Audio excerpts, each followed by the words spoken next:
She didn't call the police. She didn't scream. She pressed her bare hands against a stranger's gunshot wound and told him to breathe. That one choice, made in a flour-dusted kitchen at midnight, would drag Marisol Hayes into a world of blood money, betrayal, and a kind of love she never believed women like her deserved. He was the most dangerous man in Seattle. She was a baker who couldn't even fit into a booth at her own favorite restaurant. And somehow, against every law of survival, they chose each other. Stay until the end. Drop your city in the comments.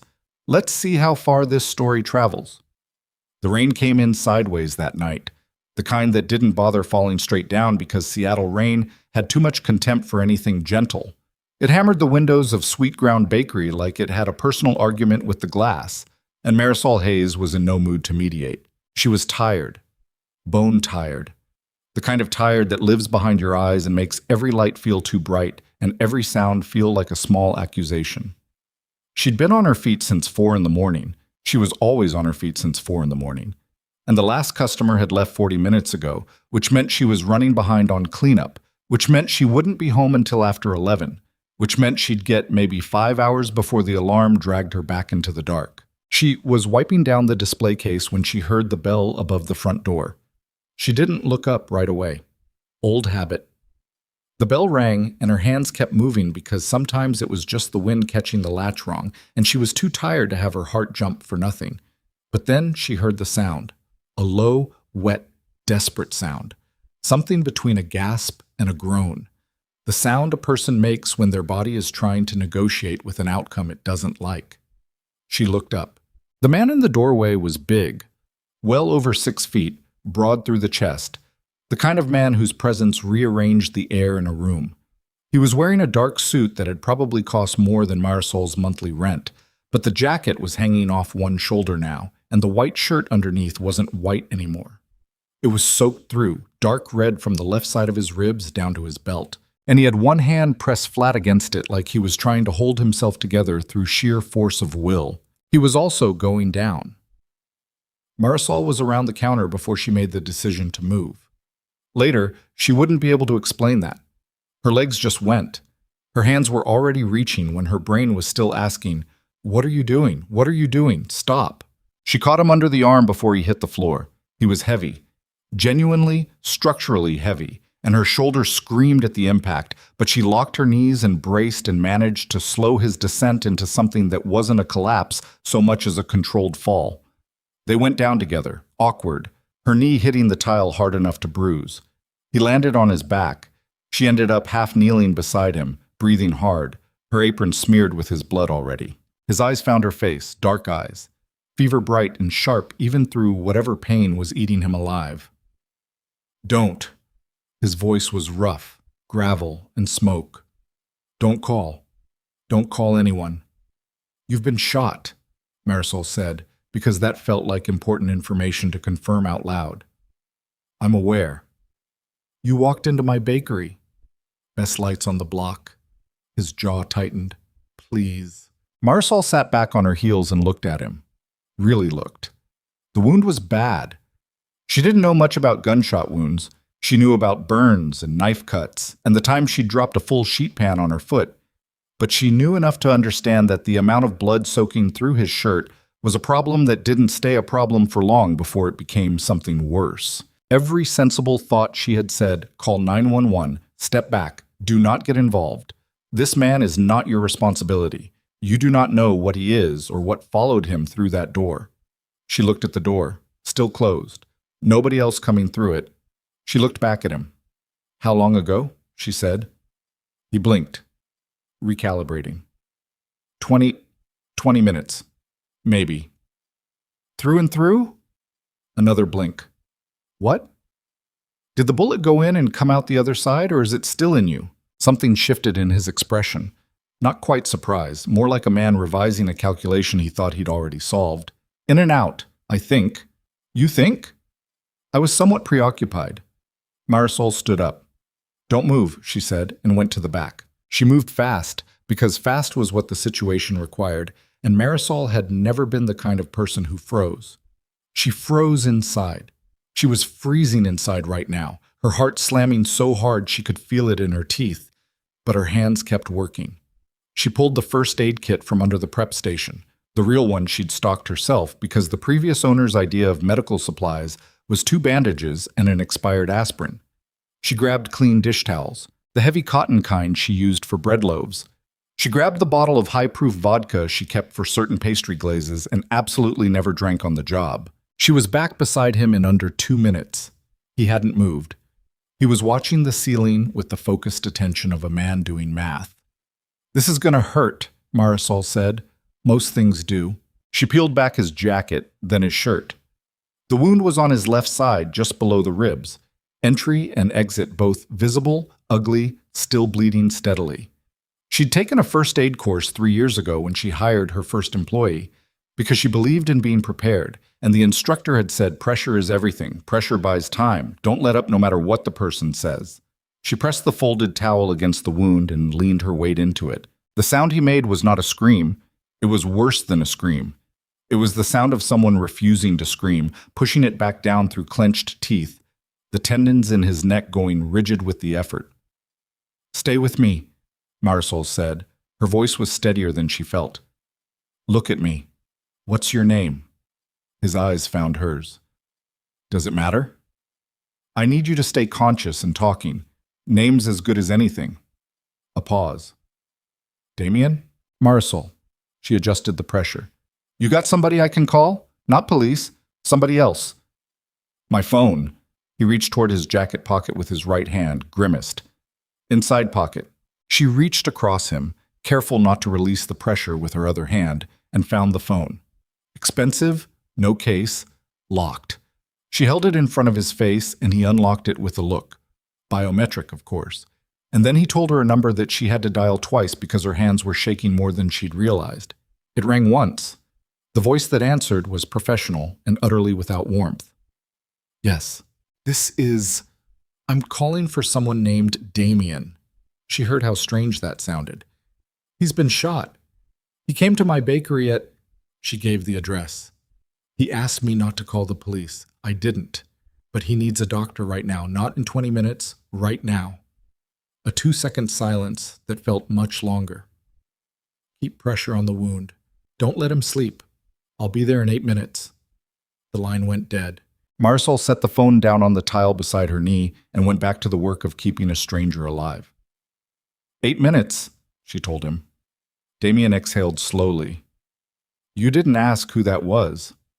Didn't seem like the time. Most people would have called the police already." "Most people," Marisol said, "didn't have a man bleed on their clean floor and say please." She checked the towel. Still saturating, she layered another one on top. "You said please." That counted for something. He looked at her for a long moment, like he was trying to file her away correctly and couldn't find the right category. "You're not afraid," he said. "I'm terrified," she corrected him. "I'm just busy." The doctor arrived in 7 minutes. A woman, 50s, silver hair, pulled back, a medical bag that looked like it cost more than Marisol's display cases. She didn't introduce herself.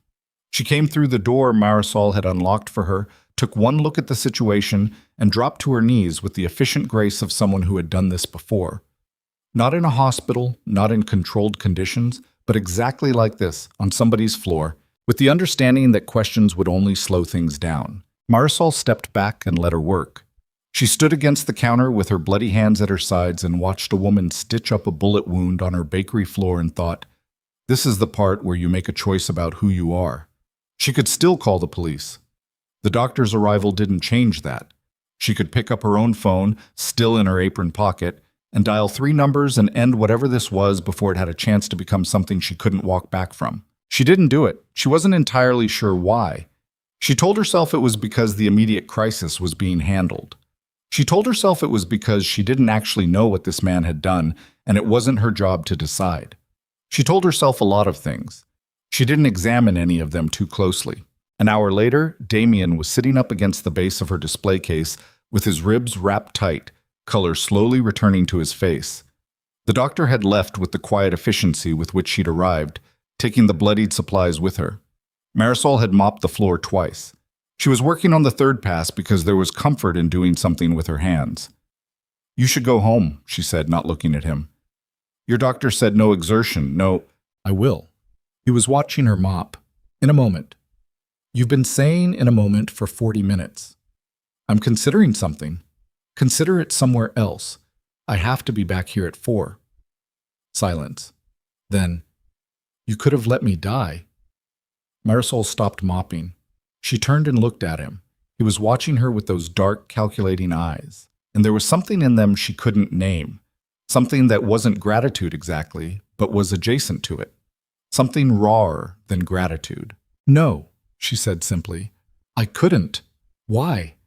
Because you were bleeding on my floor and you said please. She shrugged. I'm not complicated. I think, Damien said slowly, that you are exactly the opposite of what you just said. She turned back to the mop. Go home, Damien. Come back when you're not dying. He left before dawn. She found the door locked behind him. She hadn't heard him do that. And the only evidence he'd ever been there was a faint shadow on the floor that the third mopping hadn't entirely erased. She stood there in the quiet of her bakery, the rain finally easing off outside, the smell of blood and antiseptic slowly losing the argument against butter and yeast and brown sugar. Her hands had stopped shaking. Her shoulder ached where she'd caught his weight. She thought about the look on his face when she'd said, I'm not complicated. The small, almost involuntary tightening at the corner of his mouth that might have been, in different lighting, the ghost of something like a smile. She told herself she'd never see him again. She was wrong. He came back 4 days later. Not at midnight, not bleeding. He came at 7:45 in the morning, in the first real rush of the day, and he stood in line behind a construction worker and a woman with a stroller and ordered a black coffee and whatever she recommended. Marisol looked at him across the counter and felt something happen in her chest that she absolutely did not have time for. You look better, she said. You look like you haven't slept. I told you I'm back at 4. Did you think I was kidding? She handed him the coffee and a slice of honey cardamom pound cake without asking. On the house, don't make it weird. He took the cup, took a small bite of the cake. Something moved across his face, surprise maybe, or the memory of what surprise felt like. This is remarkable. I know. She was already moving to the next customer. Table in the corner if you're staying. Don't take the one by the window. That's Mrs. Okafor's, and she'll be here by 8. He stayed until 9:30. He didn't ask her anything. He didn't explain anything. He sat in the corner with his coffee and his pound cake, and occasionally he watched her work with an expression she couldn't read from across the room. Careful, attentive, like someone memorizing a language. When he left exact change on the table, plus a tip that was considerably larger than the bill. He came back the next day. And the day after. By the end of the second week, Mrs. Okafor had appointed herself his unofficial welcoming committee and told Marisol loudly, in front of several customers, that the quiet man in the corner had good eyes, and Marisol should stop being so focused on the bread. Marisol told Mrs. Okafor to mind her business. Mrs. Okafor said minding her business was how she'd ended up alone for 15 years, and she didn't recommend it. Damien, from across the room, said nothing, but Marisol caught the corner of his mouth doing that thing again. That thing that wasn't quite a smile, but lived in the same neighborhood. She turned back to the espresso machine and told herself firmly that she was not doing this. She was not having feelings about a man who had bled on her floor under circumstances she'd deliberately chosen not to investigate. She was not going to be stupid about this. She had a business to run. She had 4 a.m. mornings and flour-dusted hands and a bank loan that wouldn't pay itself. She was absolutely categorically not doing this. She made him a different pastry each day and never charged him for it and told herself it was just good hospitality. 3 weeks in, he asked to sit at the counter. Not the corner table, the counter, the 3-stool stretch along the side where Marisol worked prep during slow hours, where she could talk without stopping what she was doing. It was where she'd let exactly 2 people sit in the 5 years she'd owned the place. Mrs. Okafor, and her best friend Tanisha. She almost said no. She had a whole answer ready. Counters for staff, there are perfectly good tables. Please, he said. She thought about him saying that word on her floor. The way it had come out of him like it cost something. Like a man who did not say that word often and knew what it meant when he did. She moved her mixing bowl 3 inches to the left and nodded at the stool. He sat. She rolled croissant dough. They were quiet for a few minutes, and the quiet was the comfortable kind, which was somehow worse than the uncomfortable kind because comfortable meant familiar, and familiar meant she was already in trouble. How's the side? She asked. Healed. You saw your doctor? I did. A pause. She asked about you. What about me? She said you had good instincts, that you controlled the bleeding better than most professionals she's worked with. Marisol snorted. I watched a YouTube video once. I believe that's underselling it. She glanced at him sideways. He was watching her hands move in the dough with that same focused attention she'd noticed across the room. Up close, it was more unsettling.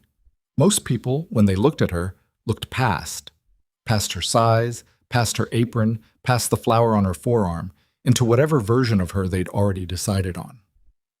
Damien looked directly at, like he was actually interested in what was there. She didn't know what to do with that. She'd never known what to do with that. What do you want, Damien? She kept her voice level. You've been coming here every day for 3 weeks. You drink 1 coffee, you eat whatever I give you. You don't talk to anyone except Mrs. Okafor, who will talk to a fire hydrant if it holds still long enough. She pressed the dough down with her palm. What are you actually here for? He was quiet for long enough that she thought he wasn't going to answer. Then, somewhere that doesn't want anything from me. She looked at him fully then. He was looking straight ahead, jaw set, something guarded moving behind his eyes. He looked like a man who had said more than he meant to and was calculating the damage. Okay, Marisol said. Okay? Okay. She went back to the dough.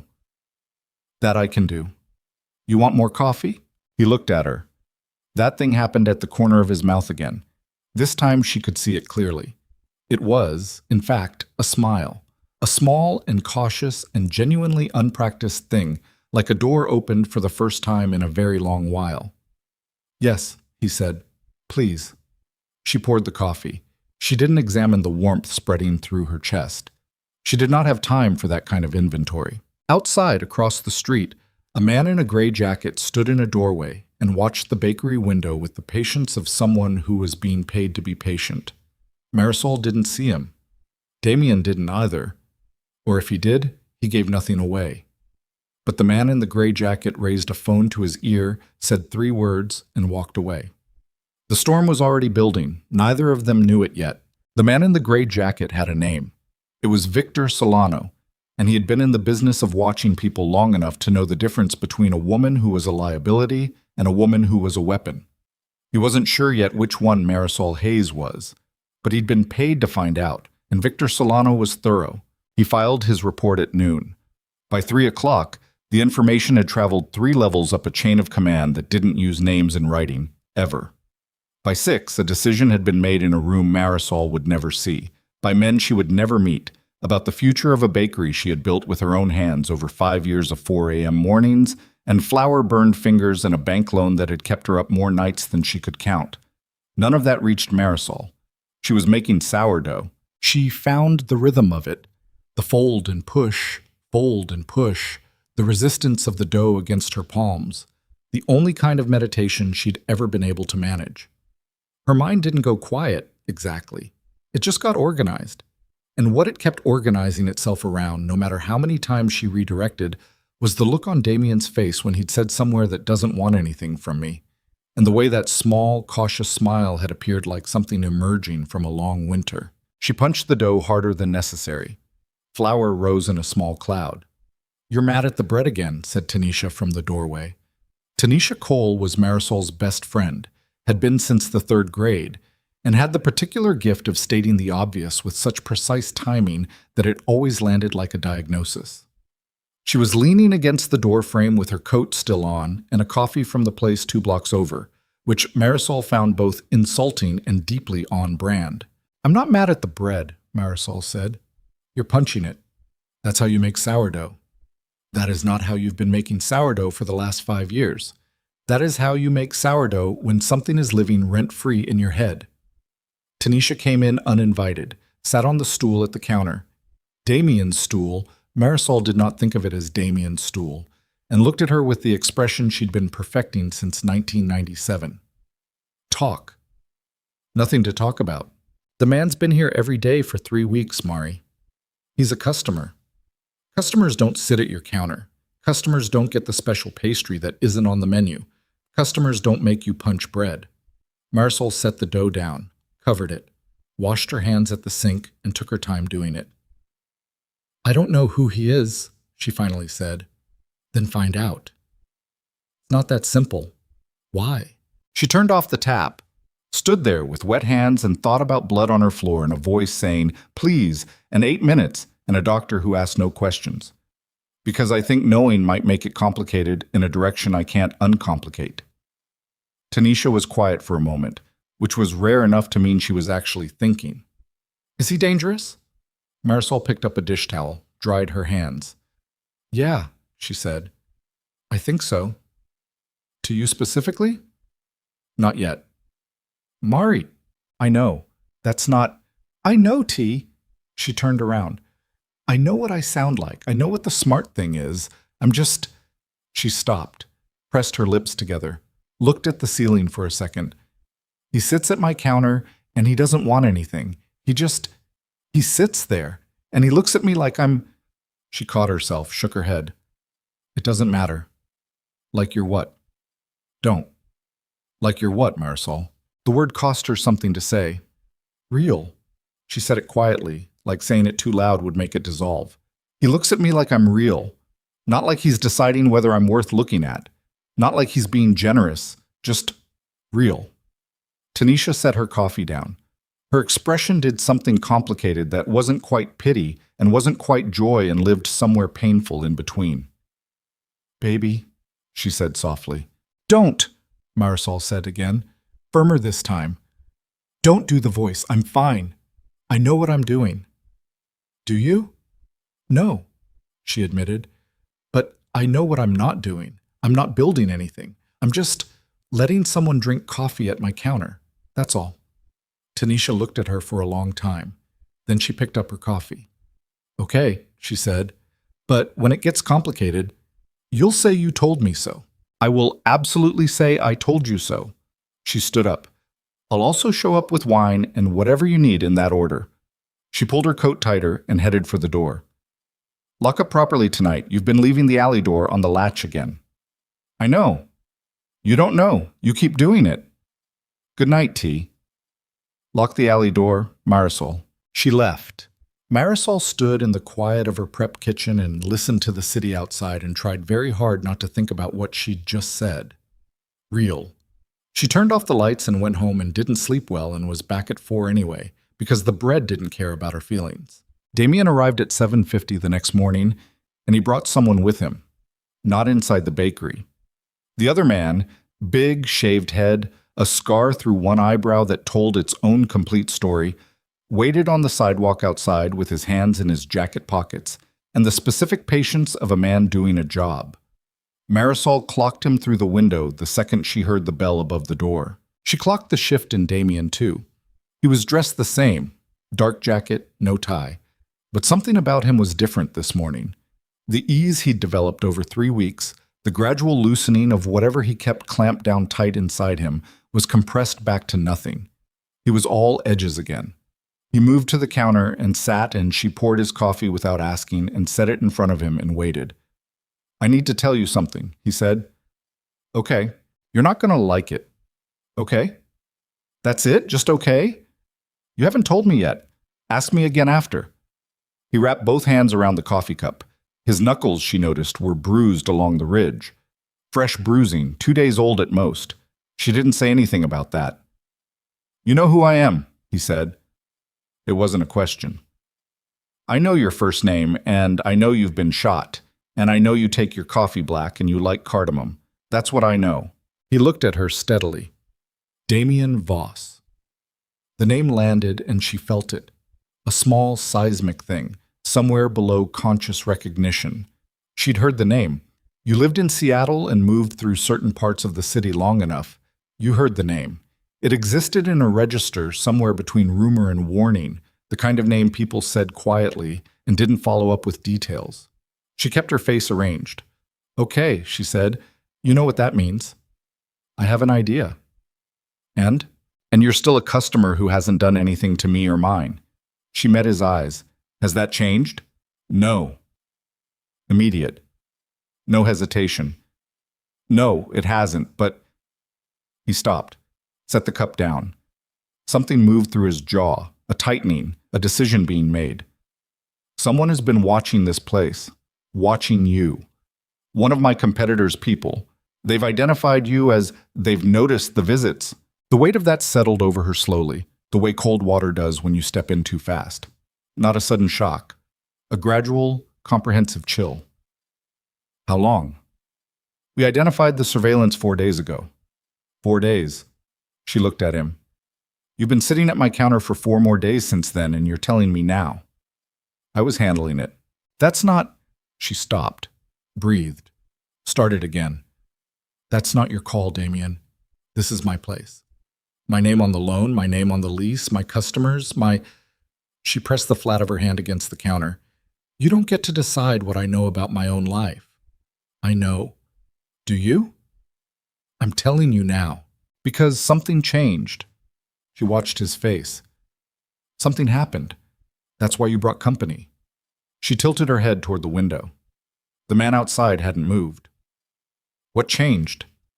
Damien held her gaze and she could see it. The calculation happening. The old instinct warring with something newer and less comfortable. The instinct said, give her the minimum. The newer thing said something else. They sent a message last night, he said, to one of my lieutenants about the bakery, about you specifically. He paused. They called you a point of leverage. The words hit her with a precision that was almost admirable. Point of leverage. She had a name now. In the calculations of men she'd never met, in rooms she'd never entered, Marisol Hayes, baker, early riser, chronic overtipper, woman who could not fit into the standard definition of what a woman was supposed to look like, had become a point of leverage. Get out, she said. He didn't move. Marisol.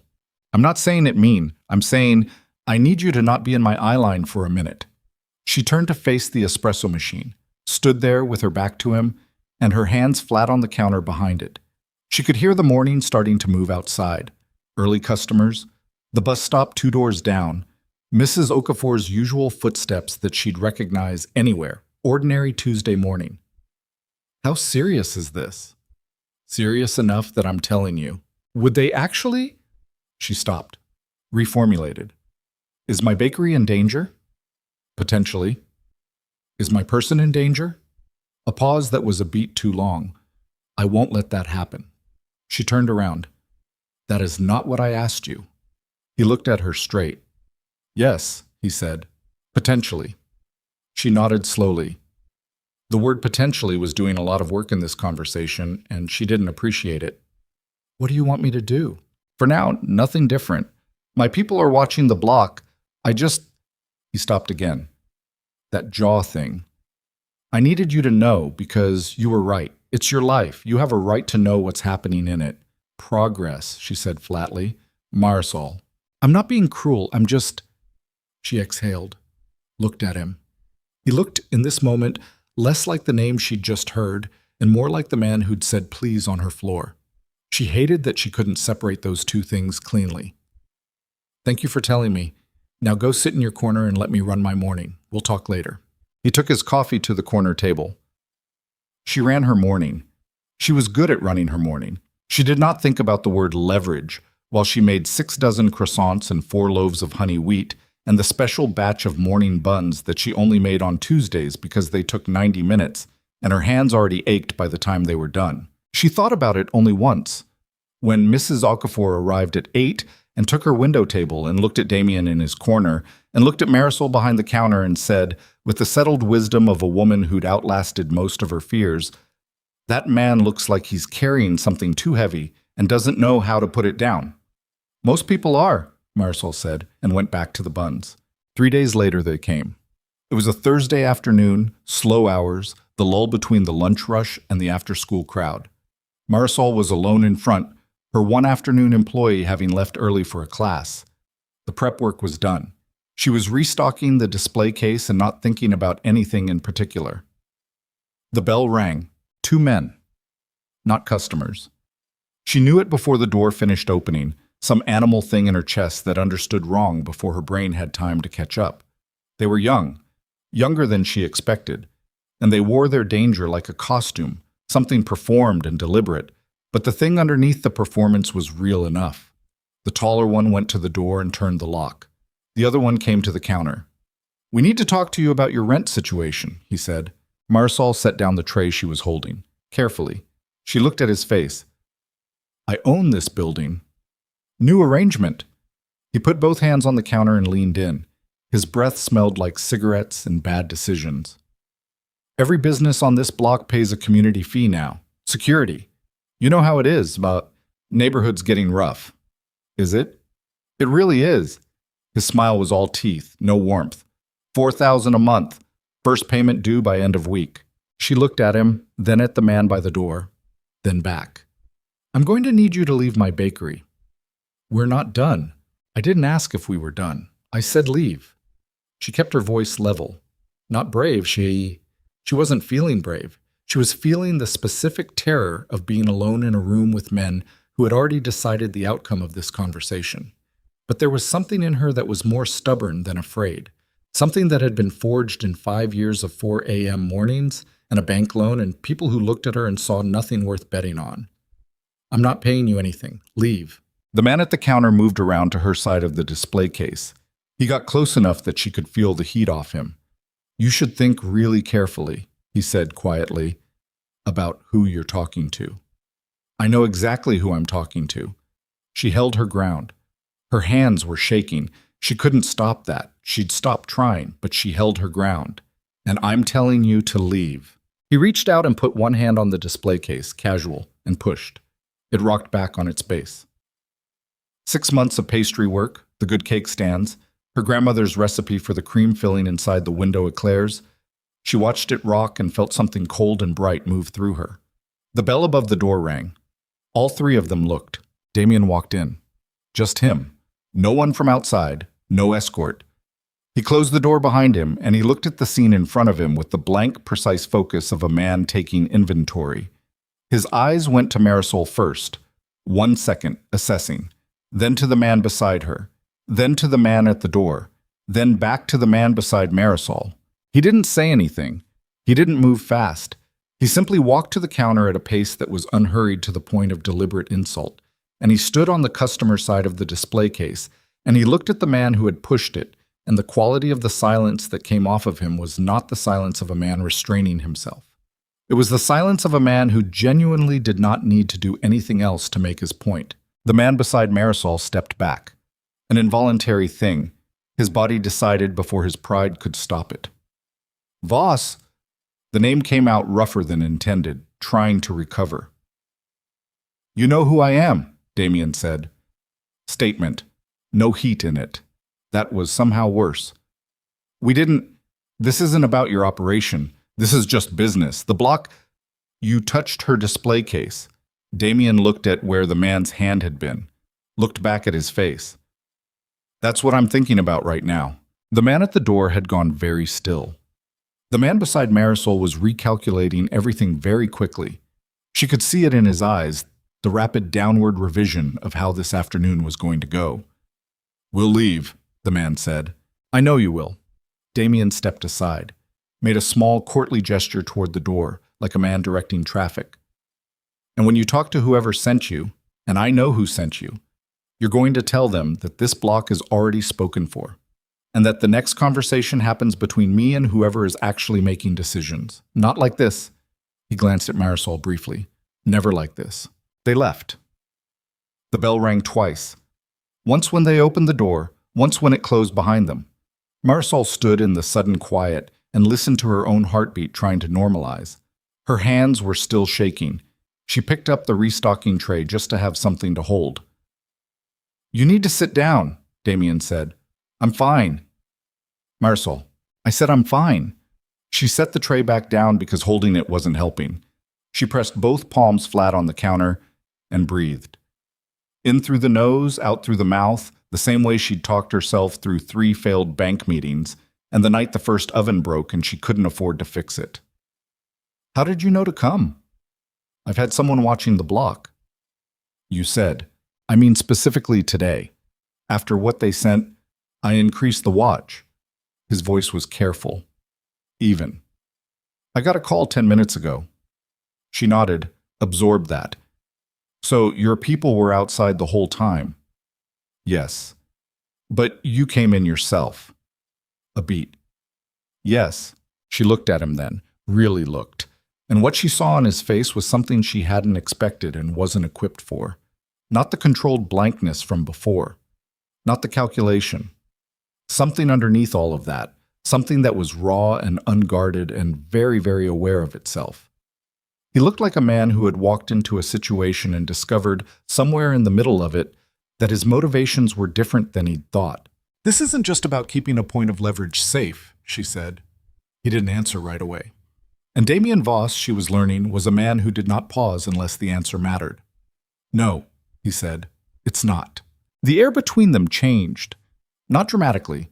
Not the way it happened in the stories Marisol had stopped reading, because the women in them were always small and beautiful and never had to think about whether the booth would fit.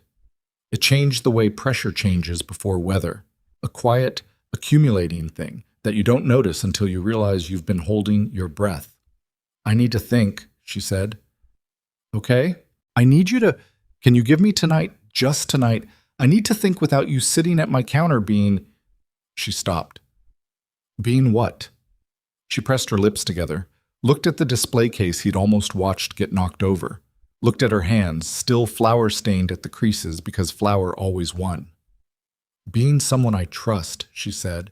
It makes it harder to think clearly. He was quiet for a long moment.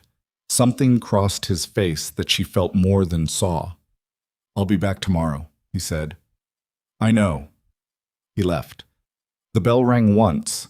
Marisol stood alone in her bakery and looked at the place where two dangerous men had stood and decided that her 5 years of work and early mornings and stubborn refusing to quit was a community fee, a number, a leverage point, and she felt something harden in her chest that was different from fear and different from anger. It was something colder and more durable than either. She pulled out her phone, looked at it, put it back, pulled it out again. She called Tanisha. Something happened, she said when Tanisha picked up. I'm coming, Tanisha said. No questions first, just that. He asked me something, Marisol said. Not today, earlier this week. He said there might be a way to make this safer, for me, for the bakery. He mentioned something about... She stopped, gathered it. He needs a fiancée. His father is dying. There's some internal politics I don't fully understand. He said he'd explain everything. She looked at the empty room, the display case, the bell, the door, her door. He said he trusts me, that I'm the only person he trusts. Silence on the line. Marisol, Tanisha said slowly. I know. You can't possibly be considering I said I know. Her voice was steady. Her hands had stopped shaking. But they came to my bakery today. They put their hands on my display case, and they're going to come back. She swallowed. Or someone worse is... Tanisha didn't say anything for a long moment. What are you going to tell him? Outside, beyond the glass, the city moved through its ordinary late afternoon. A bus, 2 kids, a woman walking a dog, the whole indifferent, ongoing machinery of a world that did not particularly care what Marisol Hayes decided. I don't know yet, she said, but she was already beginning to. Not dramatically, not with tears or long speeches or the kind of moment that would make sense in retrospect as the moment. She said it the way she made decisions that scared her. Quickly, before the fear had time to build a full argument. Damien arrived at 7:52, same as always, and before he sat down, before she poured his coffee, she looked at him across the counter and said, I have conditions. He went very still. The bakery stays mine. Completely.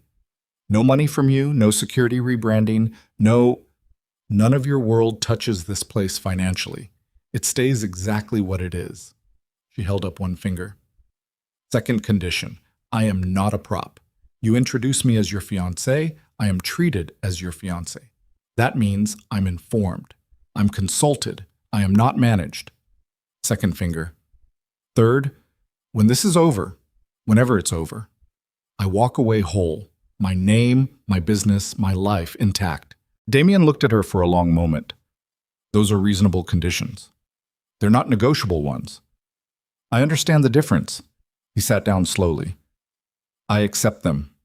She poured his coffee, set it in front of him, sat down on the stool across the counter because she suddenly needed to be at his level for this next part.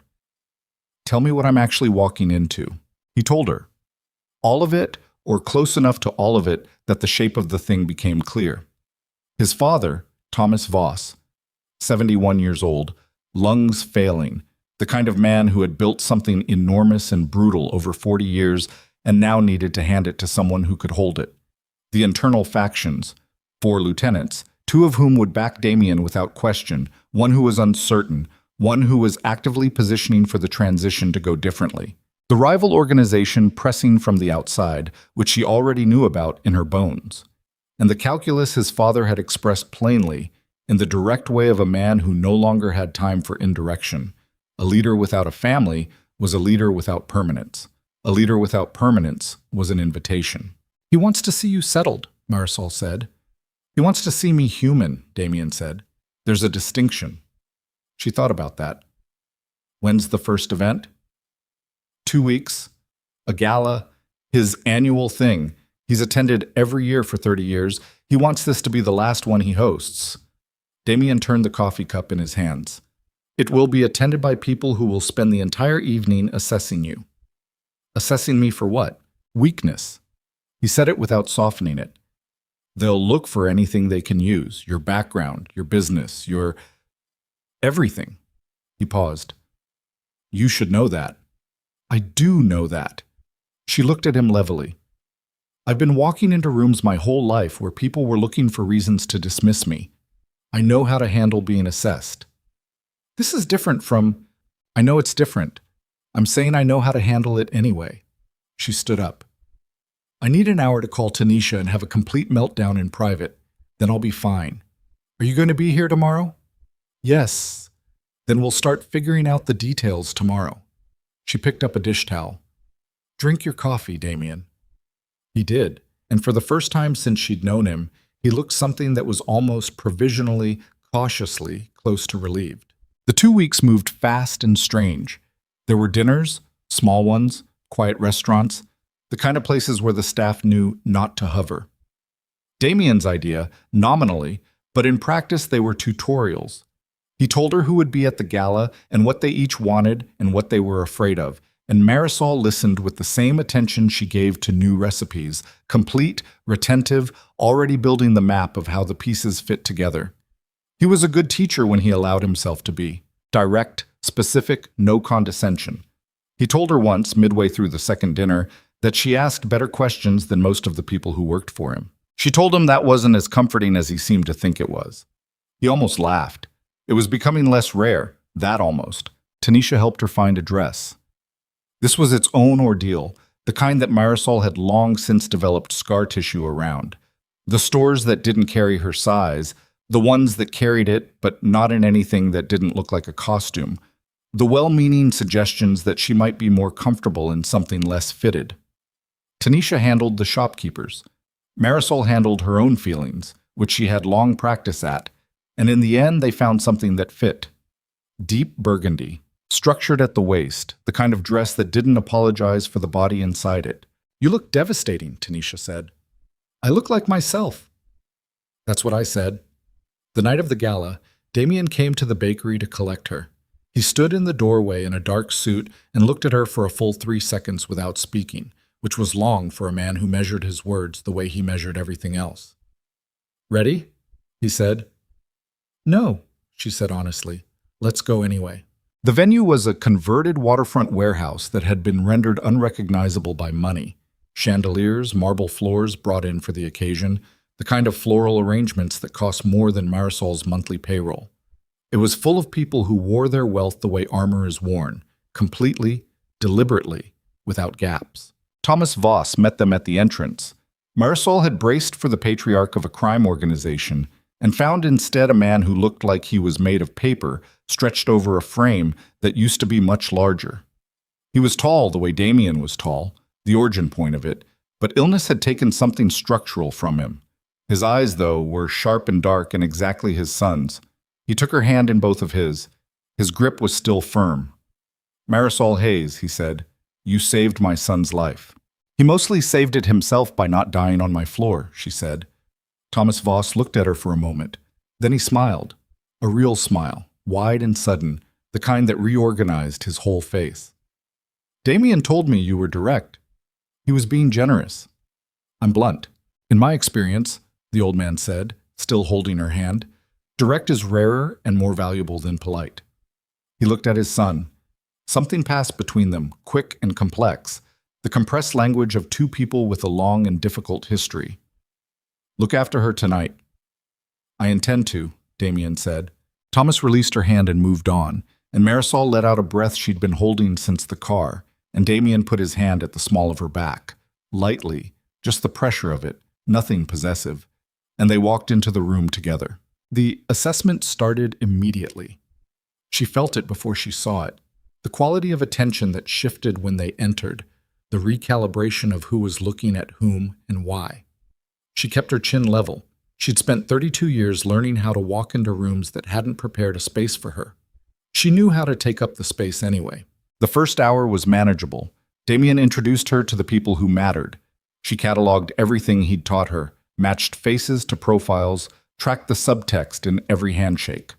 The two lieutenants who were solidly his were both warmer to her than she'd expected, which told her something about what Damien had said about her before tonight. The uncertain one, a heavy-set man named Carver, slow eyes, careful mouth, watched her the way Victor Solano had watched the bakery window, like he was filing something away. The hostile one wasn't there. She'd noticed that and filed it. The second hour was harder. The wives and partners operated on a separate frequency, and here the assessment had a different texture. Not the cold threat analysis of the men, but something more personal and therefore more precise. She was looked at in the way women look at other women when they're deciding whether to take them seriously. Her size was noted. She saw it in the quick downward flick of eyes, the careful nothing on their faces that was its own kind of expression. One woman, blonde, architectural cheekbones, the practiced warmth of someone who'd been decorative her whole life, touched Marisol's arm and said, with a smile like a paper cut, "It's so wonderful that Damien found someone real." Marisol looked at her, smiled back exactly as wide. "It really is," she said, and moved on. But it accumulated. That was the thing nobody told you about rooms like this. Not the single cuts, but the accumulation of them. The glances. The careful not-quite looks. She was too big and too dark and too unpolished, and all of it was communicated in the refined language of people who'd never needed to be obvious about cruelty, because they'd always had subtler tools. By the 90-minute mark, she needed air. She told Damien quietly, excused herself, found a side exit that opened onto a narrow balcony overlooking the water. The rain had started. Of course it had. This was Seattle. The rain had opinions about everything, and she stepped out into it and let it hit her face and stood there with her hands on the railing and breathed. She heard the door open behind her. She thought it was Damien. She turned. It was Carver. He came out onto the balcony with a glass of something amber and stood beside her with the comfortable presumption of a man who'd never been told his presence was unwelcome. He looked out at the water, said nothing for a moment. "You're not what I expected," he said. "Most people aren't," Marisol said. "Damien's always had a type, particular kind of woman. You're—" He tilted his glass slightly. "Different. I'm aware. Not a criticism." He looked at her sideways. His eyes, up close, were the kind that were always slightly ahead of his words, calculating the landing before the sentence arrived. Actually the opposite. A man in Damien's position, surrounded by people who want something from him. He paused. An outsider could be a real asset. Or a real liability, Marisol said. Depending on who's assessing. Something moved in his expression. A small adjustment. "You're smart." "I'm a business owner. Same thing. For what it costs." Carver smiled. The smile didn't touch the calculating eyes. "I'm going to give you some advice," he said, "because I think you're capable of hearing it." He turned to face her more fully, and there was something deliberate about the turn, something that wanted her to understand it as a gesture of honesty. Damien is good at many things. Loyalty, though, real loyalty, the kind you can count on when things go wrong. He let that breathe. "You should know what you're walking into." "I know exactly what I'm walking into." "Do you know about Renata?" The name meant nothing to her. "No." His previous, arrangement.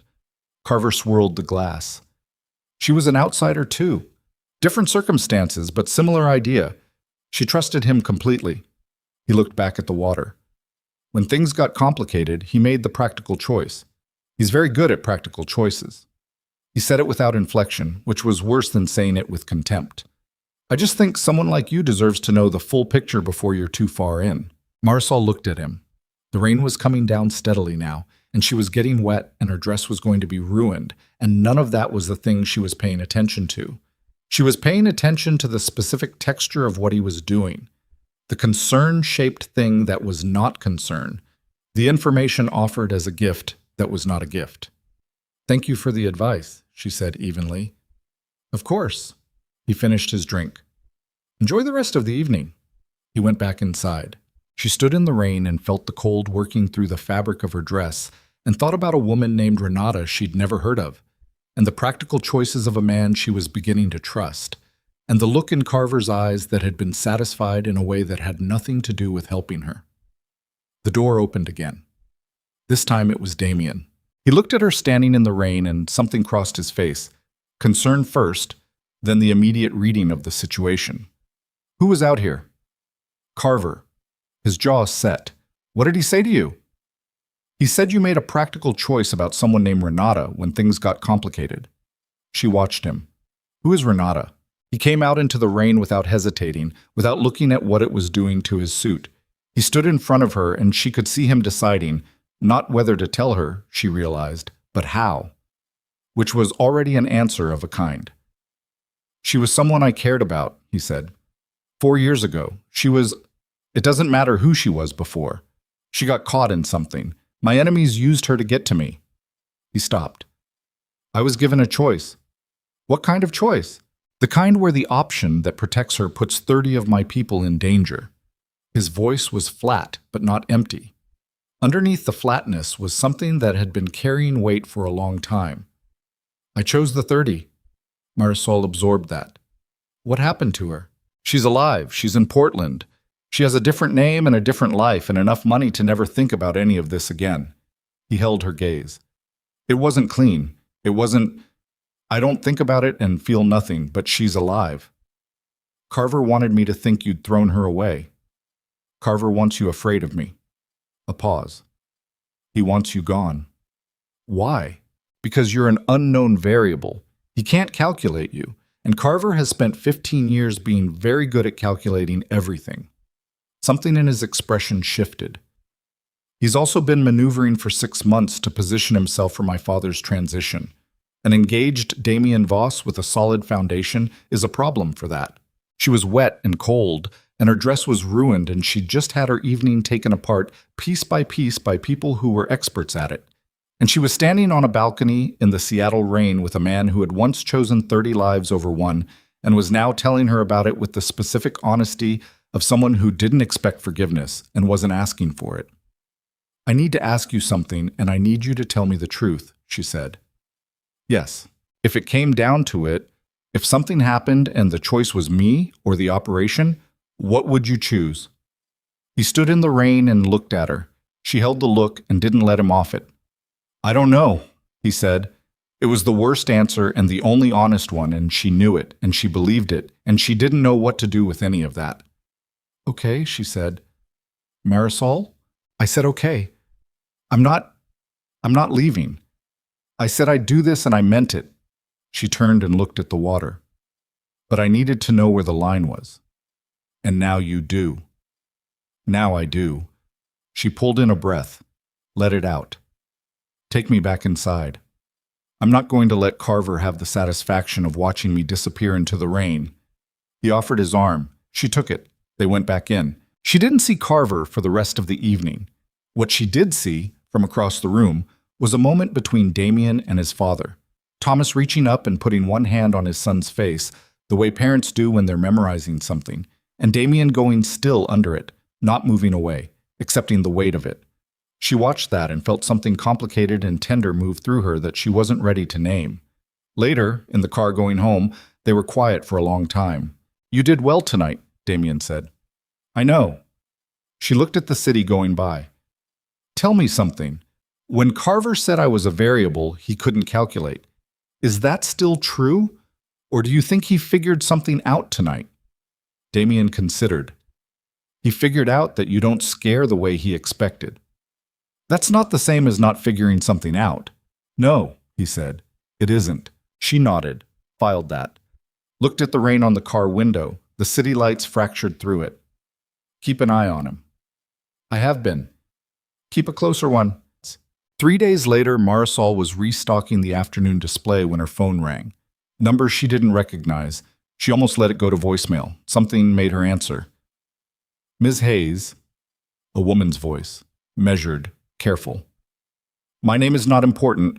What is important is that you know that the man who stood outside your bakery last week, the man in the gray jacket, he doesn't work for the people you think he works for. Marisol set down the tray, very carefully. Who does he work for? Someone inside, the voice said. Someone Damien trusts. Who are you? Someone who owes Damien Voss nothing and owes the truth more than that. A pause. The attack that's being planned, it isn't from outside his organization. The rival syndicate is a screen. The order came from inside. The bottom of something dropped out of Marisol's stomach. Carver. Silence on the line, not a confirming silence, a more complicated one. Not Carver, the voice said. The name that followed hit her the way the cold had hit her on the balcony, comprehensively, with no place to retreat from it. It wasn't Carver. It was the lieutenant Damien had described as solidly, unquestionably his. The one she'd shaken hands with 3 days ago, who'd been warm, who'd said it's clear why he chose you with a smile that she had believed because she had no reason not to. He's been feeding information for 8 months, the voice said.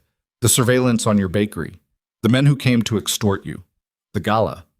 He knew you'd be there. He told them your schedule. He told them... She stopped. He told them that you're Damien's only blind spot.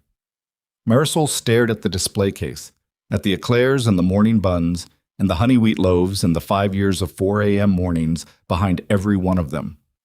Why are you telling me this? Because they're not going to wait much longer. Another pause. And because I think you're the only person in this situation who will do something with the information that isn't just about saving themselves. The line went dead. Marisol stood in her bakery in the afternoon quiet and held the phone in her hand and understood, with a clarity that was almost physical, that everything she'd believed about the architecture of danger around them was wrong. It wasn't outside pressing in. It had been inside all along, wearing the face of loyalty, carrying the keys that someone had to have made copies of without anyone knowing. She called Damien. He picked up on the second ring. I need to see you right now, she said. Not the bakery. Wherever you can talk safely. A pause. Marisol, what? Damien. Her voice was steady. She was not feeling steady, but her voice was, because that was the thing she'd always been able to manage regardless. I said right now. Is there somewhere safe? Yes. Then tell me where. Because what I just found out... She stopped, looked at her hands. They weren't shaking this time. They were very, very still. What I just found out changes everything. And 20 minutes later, she was in a car she didn't recognize, driven by someone she hadn't met, heading toward a building whose address she was memorizing for no reason, except that she was the kind of person who memorized things she might need, and her mind was doing the thing it did when she was working a complicated recipe, breaking it into components, running the steps in sequence, understanding that the order mattered, that one thing led to the next, that you couldn't skip ahead just because you could see where it was going. She could see where it was going. The man Damien trusted most had been working against him for 8 months. The assault wasn't coming from outside. It was coming from inside, with outside help, timed for a moment of maximum vulnerability. Thomas Voss was dying. The transition was imminent, and somewhere in the machinery of a world Marisol had walked into with 3 conditions and a burgundy dress, and the stubborn belief that she could navigate anything she'd been warned about in advance. A traitor had been counting down a clock that none of them had known was running. The car stopped. She got out. She straightened her jacket, the plain one she'd grabbed from the hook by the bakery door, the one with flour on the left cuff. She walked inside and found Damien standing in a bare room with 2 of his people and an expression on his face that already knew, somehow, from the way she'd sounded on the phone, that what she was carrying wasn't recoverable with a conversation. Tell me, he said. She told him. She watched his face as she did it, watched the controlled surface hold, and then something underneath it shift in a way that was quiet and total and devastating, like a foundation moving. Not rage. Something worse than rage. The specific expression of a man realizing that the thing he built his safety on has been hollow. When she finished, the room was very quiet. One of his men said something low that she didn't catch. Damien said nothing. He stood with his hands at his sides and looked at the floor, and she could see him rebuilding. Not the emotion, not yet, but the structure. The operational mind reasserting itself over the thing that had just cracked open. Then he looked up at her. "How certain are you?" he said. His voice was completely even. That was the most frightening thing about it. The woman on the phone knew things she couldn't have known unless she was inside, Marisol said. The surveillance detail, the extortion timing, the gala schedule. She held his gaze. She knew your blind spot. Something moved across his face at that last phrase, something that he shut down very fast. "My father," he said. "What about him?" "He has a meeting tomorrow, the formal transfer documents, every lieutenant present." His jaw was tight. "If they move, they'll move then," Marisol said. "It's the one moment where everyone is in the same room and the transition hasn't been finalized yet, before your authority is formalized." She paused. "That's when they do it." He looked at her, then at his men, then back at her. "I need an hour," he said, "to confirm, to—" He stopped. The controlled surface cracked for just a second, just the edge of it, and she saw underneath it, not the crime organization leader, not the man with the dark calculating eyes, but someone who had just been told that the person standing closest to him had been aiming at his back for 8 months. "I need an hour." "Okay," she said. She sat down in the nearest chair. "I'll be here." He looked at her sitting there in her plain jacket with the flower on the cuff, in the bare room, in the middle of a situation that had gone from 3 conditions and a promise to something neither of them had planned for, and his expression did something that had no name she could locate. "You didn't have to come," he said. "You could have called." "I know." "You could have—" He stopped.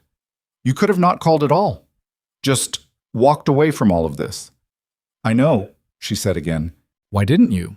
She looked at him across the bare room. "Because someone told me you were my blind spot," she said, "and I decided I'd rather be your eyes." He stood there for a moment with that. Then he turned and walked out to make the calls that needed to be made, and Marisol sat in the chair and listened to the silence, and understood that there was no version of the next 24 hours that looked like the life she'd had 3 weeks ago, and that she had chosen this, and that choosing it again was the only thing she knew how to do, and that somewhere in all of that was either the bravest thing she'd ever done or the most catastrophic, and that the distance between those two things was now entirely out of her hands. The hour Damien needed became 3. Marisol sat in the bare room and learned what waiting felt like when the stakes were high enough to make time physical. A pressure in the chest, a particular weight behind the eyes. Someone brought her coffee at some point. She drank it without tasting it. She listened to footsteps in the corridor outside, voices too low to parse. The specific cadence of men running calculations on how bad a thing was and how much worse it could get. At the 2-hour mark, one of Damien's men, younger, a cut above his left ear that was still healing, name she hadn't been given, came in and told her she could leave if she wanted, that someone would drive her wherever she needed to go, that she'd be safe. She told him she was fine where she was. He looked at her sitting in the chair with her flower-cuffed jacket and her untouched second cup of coffee and went back out without arguing, which she appreciated. At 3 hours, Damien came back. The look on his face confirmed everything. Not rage, she'd braced for rage, but something that had moved past rage into the cold, functional territory on the other side of it. He sat down across from her and put his hands flat on the table between them, and she could see that the hands were very controlled, each finger placed deliberately, the knuckles pale. "His name is Marcus Webb," Damien said. "He's been with me for 11 years. She'd known the name. He'd introduced them at the gala. Warm handshake, genuine seeming eyes. It's clear why he chose you." "You confirmed it?" 3 independent sources in 2 hours. His jaw moved. "He's been feeding operational details to the Reyes syndicate since last October. The surveillance on your bakery was his. The extortion attempt, he tipped them off about your schedule, told them you'd be alone that afternoon. His eyes came up to hers. He knew you'd call me. He wanted me distracted and emotionally compromised. Did it work? Yes. He said it without shame, which was the version of it she respected. More than I realized. The meeting tomorrow. Your father? Moved. 2 hours ago. I had my father's people pull it under a cover reason. Equipment failure at the venue. Webb doesn't know it's moved yet. He paused. He's been told it's still happening. She understood what that meant. You're letting him walk into an empty room. I'm letting him show his hand completely. Damien's voice was flat and even, and underneath it was something so compressed it had become its own kind of dangerous. If he tips off the Reyes people that the meeting is happening as scheduled, and if the Reyes people move on that information, then we know his communication line, his timing, his assets on the ground. He looked at her. And then we close it. All of it at once. All of it at once. She turned her cup in her hands. Where does that leave my bakery? He looked at her steadily. Webb already gave them the address, your schedule, the layout. He stopped. Marisol, they may move on the bakery simultaneously. As a secondary target, to pull my attention, to split my resources. It's what I would do. The cold moved through her again. Not panic. The cold was past panic. It was the thing you got to when panic had already happened and burned through, and what was left was just the clear, terrible shape of the situation. When? She said. Tomorrow. Sometime between 6 and noon, based on what Webb communicated about the meeting time. He held her gaze. I want to move you somewhere safe. Tonight.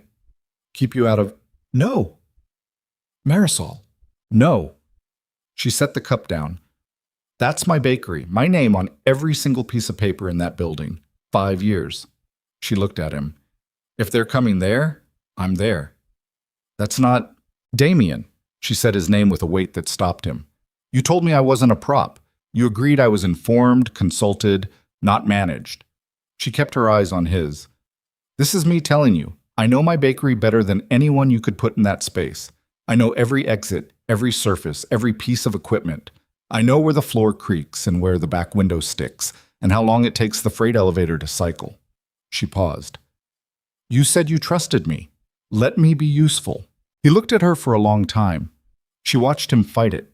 The instinct that said protect, the operational mind that heard what she was actually saying. The two things in him that had been in conflict since the night he'd bled on her floor. You stay in communication with my team, he said finally. Every 15 minutes. You don't engage, you document, and you fall back. Agreed. If it goes wrong, it won't. She stood up. I have better weapons in that kitchen than anything your people are carrying.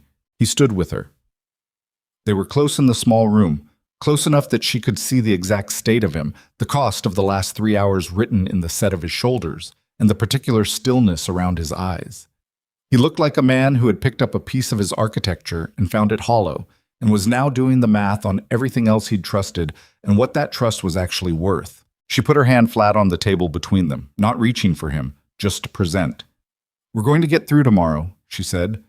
He looked at her hand, then at her face. You don't know that. No, she agreed. But I know it's possible. That's enough to work with. She didn't sleep. She didn't try. She went back to the bakery at midnight, and she worked. There was bread to proof, inventory to pull, the morning prep that would happen regardless because the world didn't pause its appetite for anyone's crisis.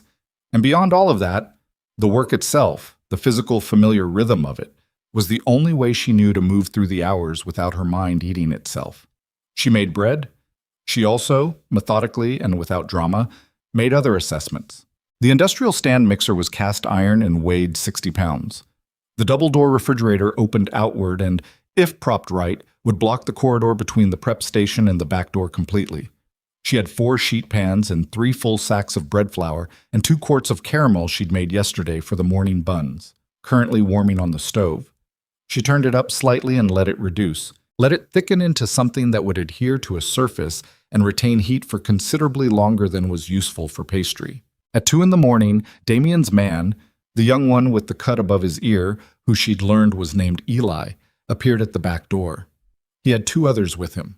She let them in and showed them the layout, and they moved through it with the professional quiet of people who did this for a living. And she answered their questions about exits and sightlines, and she showed them the freight elevator and the alley window, and the place where the floor dipped near the walk-in cooler because the original owner had never bothered to level it properly.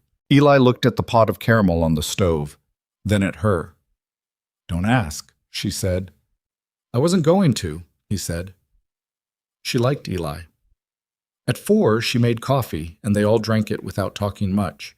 The 5 of them, her and Eli and the other 2, waiting in the kitchen with the smell of proofing bread and reducing caramel and the particular quality of pre-dawn that felt like the world holding itself very still.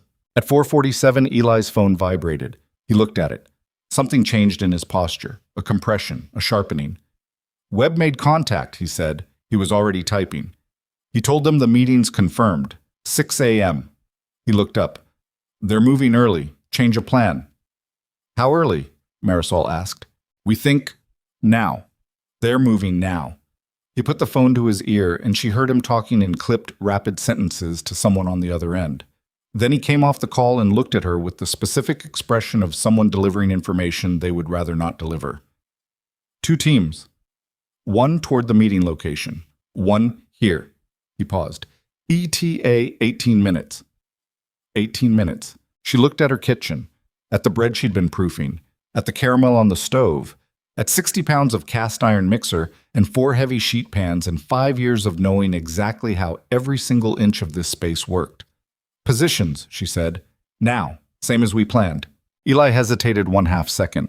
He was looking at her the way people looked at her when they'd revised their assessment and hadn't quite caught up to the new one yet.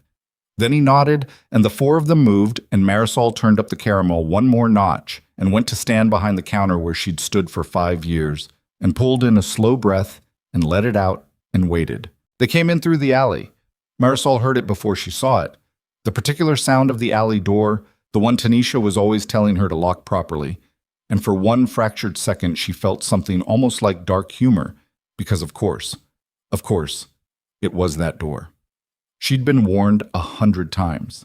3 men, moving fast, tactical, the kind of entry that was designed to be through and controlled and finished before anyone could respond. They had the layout.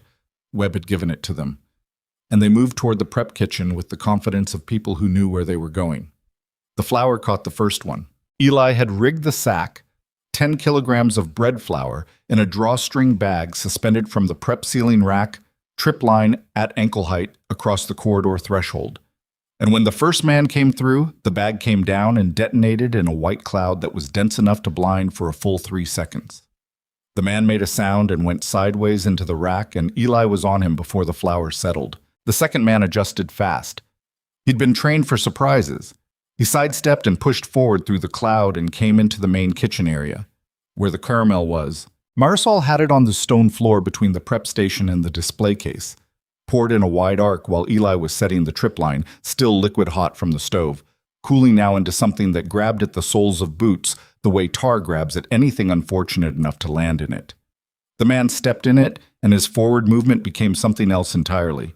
A flailing, off-balance scramble that brought him down sideways against the prep station, and the 60-pound mixer came off its base with a sound that Marisol would think about later in terms of whether the countertop was structurally damaged, and would immediately feel absurd for thinking, and the man went down and did not come back up quickly. The third man stopped. He'd seen both of his teammates neutralized in under 8 seconds, and he stopped in the kitchen doorway, and he looked at Marisol standing behind the display case with a long-handled baking paddle in both hands, and her apron still on from the midnight prep and flour on her arms to the elbow. And whatever he had expected to find in this bakery, it had not been this. "Hi," Marisol said. He raised his weapon. The refrigerator door swung out from the corridor behind him. Eli's third man, who had come in through the front while the alley team was inside, and hit the third man across the shoulders with the full weight of a commercial double-door refrigerator door swung with both hands. And he went forward into the display case, and the glass held, which surprised her. She'd always thought that glass was not as solid as it looked. And then he was on the floor with Eli's man on top of him, and it was over. Marisol stood behind the counter with the baking paddle still in her hands and listened to the kitchen. The sounds of Eli's team securing, someone giving terse instructions, Outside, she could hear something that was either a car or something she didn't want to think about. Then her phone buzzed. Damien. She answered. The meeting location, his voice was taut. Something was happening on his end. She could hear it in the background, controlled chaos. The secondary team got there before we moved. They had someone inside. A pause. Marisol, Webb is there. He went himself. The bakery team is handled, she said. A beat of silence. Are you? I'm fine. 3 men. Your team's got them. She put the paddle down. Her hands were shaking now, finally, now that the thing was done and the body had decided it was safe to fall apart a little. What about your father? He's not there. We moved him last night. Another pause, and in it she heard a sound she couldn't place. But I'm here, and Webb is here, and it's not... Something cut out for a second. There are more of them than we accounted for. Carver was in on it. Not as the lead, but he was providing cover. Half my security tonight is... The line went bad. She heard 3 words, and then static, and then nothing. She looked at Eli. He already had his phone out, already calling. She watched him run the call and come off it and look at her with that revised assessment expression again. More revised now, in the specific direction of something like concern. How bad, she said. The Reyes team at the other location is bigger than intelligence indicated, Eli said. We think Carver fed them additional resources over the past week. Things we didn't account for because we didn't know he was involved. He paused. Damien's outnumbered. He's holding, but his father arrived 20 minutes ago. Thomas Voss came on his own. Nobody told him the meeting was moved, or he didn't listen, or... Eli stopped. He's there, at the location, with Damien. The information assembled itself in her head with a terrible clarity.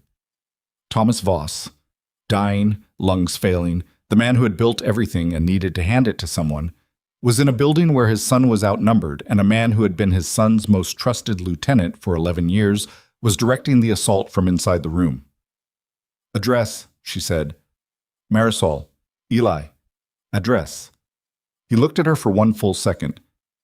I have to go there anyway, he said. I'll take you. They went out through the back. The alley was quiet. The exterior team had already moved. Eli's car was 2 blocks over, and they walked fast, not running, because running attracted attention, and Eli seemed like someone who knew the difference. Marisol's apron was still on. She took it off while they walked and balled it in her hand and thought about a man with paper skin and sharp eyes who had taken her hand in both of his and said direct is rare and more valuable than polite. The drive took 11 minutes. Eli drove with the specific economy of a man who knew how to be fast without being obvious about it. Marisol sat in the passenger seat and kept her hands flat on her thighs and breathed. In through the nose, the way she'd taught herself in the years before the bakery, in the years when the hard things had been a different kind of hard. And she thought about what she knew and what she could use and what the options were. There weren't many options. There was essentially one option, and it was the kind that made sense only when every alternative was worse. Webb, she said. He's inside and he thinks he has control of the room. Yes. What does he want, ultimately? Not the Reyes angle. What does Webb personally want out of this? Eli glanced at her. The organization, the transition. Thomas Voss is dying and the formal transfer documents haven't been signed. If this goes wrong tonight and the documents haven't transferred, then the leadership question is open. And Webb positions himself as the stable internal option. That's our read, yes. She looked at the city going by. So he needs it to look like an outside attack. He can't be visibly complicit, or he has no legitimacy afterward. She turned to Eli. He needs to appear to survive the same crisis that takes out Damien. Eli's jaw set. Yes. Then he'll keep Damien alive long enough for the Reyes team to appear to do it. Plausible deniability. External enemy, internal survivor, natural succession. She paused. Which means right now Damien is still alive. Right now, yes. And Thomas? Eli's expression told her the Thomas question was more complicated. She didn't pursue it. When we get there, what are we walking into? Layout. Warehouse, commercial space, 2 floors. Entry points on the ground level, main, service entrance on the north side, fire exit east. The meeting room is 2nd floor, open plan, stairwell is central. He paused. We have 2 people inside who are still clean. Didn't know about Carver, weren't in Webb's rotation. They're maintaining position, but they're outnumbered on the floor. How many Reyes people? We think 8, plus however many local support Webb organized through Carver's channel. He pulled the car to a stop 1 block from a warehouse that, from the outside, looked like exactly the kind of building that didn't want to be looked at. This is as close as I drive. She looked at the building. Dark windows. 1 light on the 2nd floor, visible through a high slit of glass near the roof line. The service entrance on the north side, she said. It'll be covered. By Reyes people or by Webb's people? Eli paused, thinking. Reyes. Webb's people are all inside. He wants them in the room for when it goes down. So the service entrance is people who are there for a job and don't have a personal stake in the politics. She looked at Eli. They see Damien's name, hear his voice on the other side of that door. They may hold. They may not want to be the one who pulls the trigger on Damien Voss directly. She paused. If someone gets to Webb before the Reyes team gets their signal, Webb is the signal, Eli said slowly. He gives the word and they move. So if Webb can't give the word, if Webb is out of the equation, the Reyes team has no direction. They default to extraction, cut losses, and move. He looked at her. But getting to Webb means getting to the 2nd floor while he's surrounded by his own people, and however many Reyes assets are inside. I know. Marisol. I know. She looked at the building, at the light in the high window. How do I get to the 2nd floor without going through the central stairwell? Eli stared at her. There's a service lift on the east side, cargo. It runs up the side of the building. External mechanism, old system. It'll be loud. But it comes out where? The east end of the 2nd floor, away from the main meeting area. He paused. 25 feet from where they'll be. She got out of the car. Marisol. Eli was out too, around the front, in front of her. You're not going up there. I'm not asking you to stop me, she said. I'm asking you to create enough noise on the north side entrance in 4 minutes to make everyone in that building look toward it. She held his gaze. 4 minutes. Whatever it takes. Can you do that? He looked at her. She could see the calculation in him, same thing she'd watched in Damien. The operational mind working against the instinct, checking the math, finding that the math was not entirely wrong. 4 minutes, he said. Don't let them in, just noise. Make them think it's the main assault. She was already moving. 4 minutes, Eli. She went east. She found the service lift. Old, external, a freight platform with a cage that rattled when she pulled it down, and she stood on it and found the manual override lever that Eli had described and pulled, and the mechanism engaged with a sound like a small argument between 2 pieces of metal that had been having the same fight for 20 years, and the platform began to rise. It was slow enough that she had time to feel everything. The cold air off the building's exterior, the height accumulating beneath her feet, the light from the 2nd floor getting closer, the particular quality of her own fear, which was not the paralytic kind but the alive kind, the kind that sharpened everything and made the edges of things very clear. She could hear voices above her now, muffled through the exterior wall but audible, the shape of an argument or a confrontation, someone speaking with authority, someone responding in a lower register, and underneath both of those voices a silence from the rest of the room that was the silence of people who were waiting for something they couldn't stop. The platform stopped at the 2nd floor level. She pulled the cage open. 6 inches of gap between the platform and the building's exterior door. She got a hand into it, found the handle on the inside, pulled. The door opened onto the east end of the floor. She could see the main space from here, 20 feet of open warehouse, and at the far end, under the one light, a cluster of men arranged in the specific geometry of a situation that had already decided its outcome and was just finishing the paperwork. Damien was on his feet. Barely, she thought. His weight was distributed wrong, one side favored, and she recognized the look of a man managing pain through will because he didn't have any better option. His hands were not bound, but there was a man on either side of him who made binding unnecessary. Thomas Voss was seated. She could see his profile, the paper-stretched frame, the stillness of a man who was deciding what the last thing he did was going to mean. Webb was standing between them and the room, his back to Marisol. He was talking. She could catch fragments now, the distance collapsing as she moved carefully along the east wall, using the structural columns for cover, moving in the particular way she'd learned in her own kitchen over 5 years of moving around other people in tight spaces without disrupting the flow. "Been patient," Webb was saying. His voice was controlled, almost regretful. The voice of a man who had rehearsed this moment and was delivering it the way he'd intended. 11 years, Damien, 11 years, and you never once considered— You were compensated, Damien said, flat, even. Generously. This isn't about compensation. Then what? Respect. Webb said it quietly. I built half of what you're inheriting. Your father knows it. Everyone in this organization knows it. And when Thomas dies, you walk into everything I helped construct, and You get exactly what was agreed, Damien said. What my father agreed to. What I agreed to. Which is, Webb said, not enough. Marisol was 15 feet from him now. She was behind the last column before the open space began. She could see the side of Webb's face. She could see the 2 men on either side of Damien, and the 2 behind Thomas, and the 3 Reyes people positioned near the stairwell, and the 2 of Damien's people standing against the far wall, hands visible, neutralized. She looked at her hands, flowers still in the creases, apron gone, plain jacket, nothing useful except her knowledge of confined spaces and the specific weight of a person who had made a decision and was past the point of revising it. 4 minutes. Eli had said he'd give her 4 minutes. She looked at Damien. She was in his peripheral line of sight, but he hadn't looked at her yet. He was keeping his attention forward, on Webb, the way you kept attention on the thing in front of you when looking elsewhere might telegraph something you weren't ready to telegraph. She looked at Thomas Voss.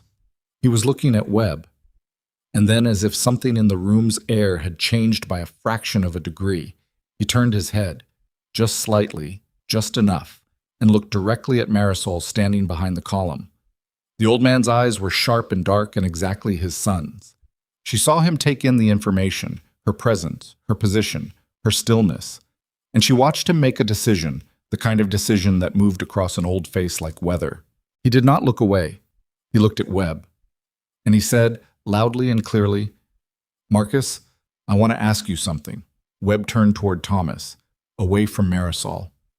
Sir, I built this organization for 40 years, Thomas said. His voice was thin at the edges, but the center of it was steel. I want to know— He coughed. A real cough. The lungs failing kind, and it drew everyone's eyes. The involuntary human response to the sound of a body struggling. And in that 2-second window, Damien's eyes swept the room in the way the eyes of a man who is paying attention sweep a room when given half a second of everyone else's distraction. And they found Marisol. She saw the moment he saw her. She saw him process it, the location, the angle, the column, what she was there to do or try to do. She saw something move across his face that was too fast and too complicated to name. She held up one finger. 1 minute. The 4 was almost up. He gave the smallest, most controlled nod she'd ever seen. Thomas finished coughing. Webb was looking back at him with the expression of a man recalibrating. He'd seen Damien's eyes move and he was deciding if it mattered and whether to address it or stay on script. He was still deciding when the north entrance exploded in noise. Not literally. Eli had not blown anything up because Eli was professional. But the sound of a forced entry on a metal service door in an empty warehouse is its own category of loud, and the Reyes people at the stairwell moved toward it instinctively because that was what they were positioned to do. And Webb turned toward the noise because noise in a situation like this required attention. And the 2 men on either side of Damien turned their eyes toward the stairwell because bodies turned toward the thing that sounds like the world changing. Damien moved. He was hurt. She'd seen it in the weight distribution. But hurt and stopped are not the same thing, and he moved with the specific economy of a man who had one window and knew it. The man on his left went down first. The man on his right had time to react, and the reaction involved Damien taking a hit across the ribs that she heard from across the room and that made her throat tighten in a way she didn't have time for. She came out from behind the column. She went straight for Webb. He was turned away from her, 3 steps from Thomas, and she crossed the open space in the time it took him to begin to understand that something was happening behind him. And she did not have a weapon. She had never had a weapon. She had spent her whole life in a kitchen, not a war zone, but she had 60-pound mixers and cast iron in her muscle memory, and she had the specific knowledge of how to put her full weight behind a physical action with precision and commitment. And she hit Marcus Webb across the shoulders with both forearms driving down in a motion that was approximately what you did to dough that needed to be knocked back hard and fast. He went forward, into the table. The table went over. Webb went with it, and the sound he made when he hit the floor was the sound of a man whose script had just run out. She stood over him. His face, looking up at her from the floor, went through several things very fast. Surprise, recognition, and then the specific recalibration of a man who had spent 11 years underestimating what was right in front of him and had just been handed the bill for it. "Hi, Marcus," Marisol said. She was breathing hard. Her hands were shaking again. "Remember me?" He started to move. She put her knee on his chest, all of her weight, the full and considerable weight of a woman who had been told her whole life that her size was a liability, and felt him register it, and looked him in the eyes and said, "Don't." He didn't. Eli's team came through the stairwell 30 seconds later. The Reyes men, faced with a situation that had collapsed on all its load-bearing walls simultaneously, made the practical choice and put their hands up, because the job had been to support a plan, and the plan was on the floor under a baker from Seattle, and nothing about their contract covered that particular contingency. Damien crossed the room. He stopped in front of her.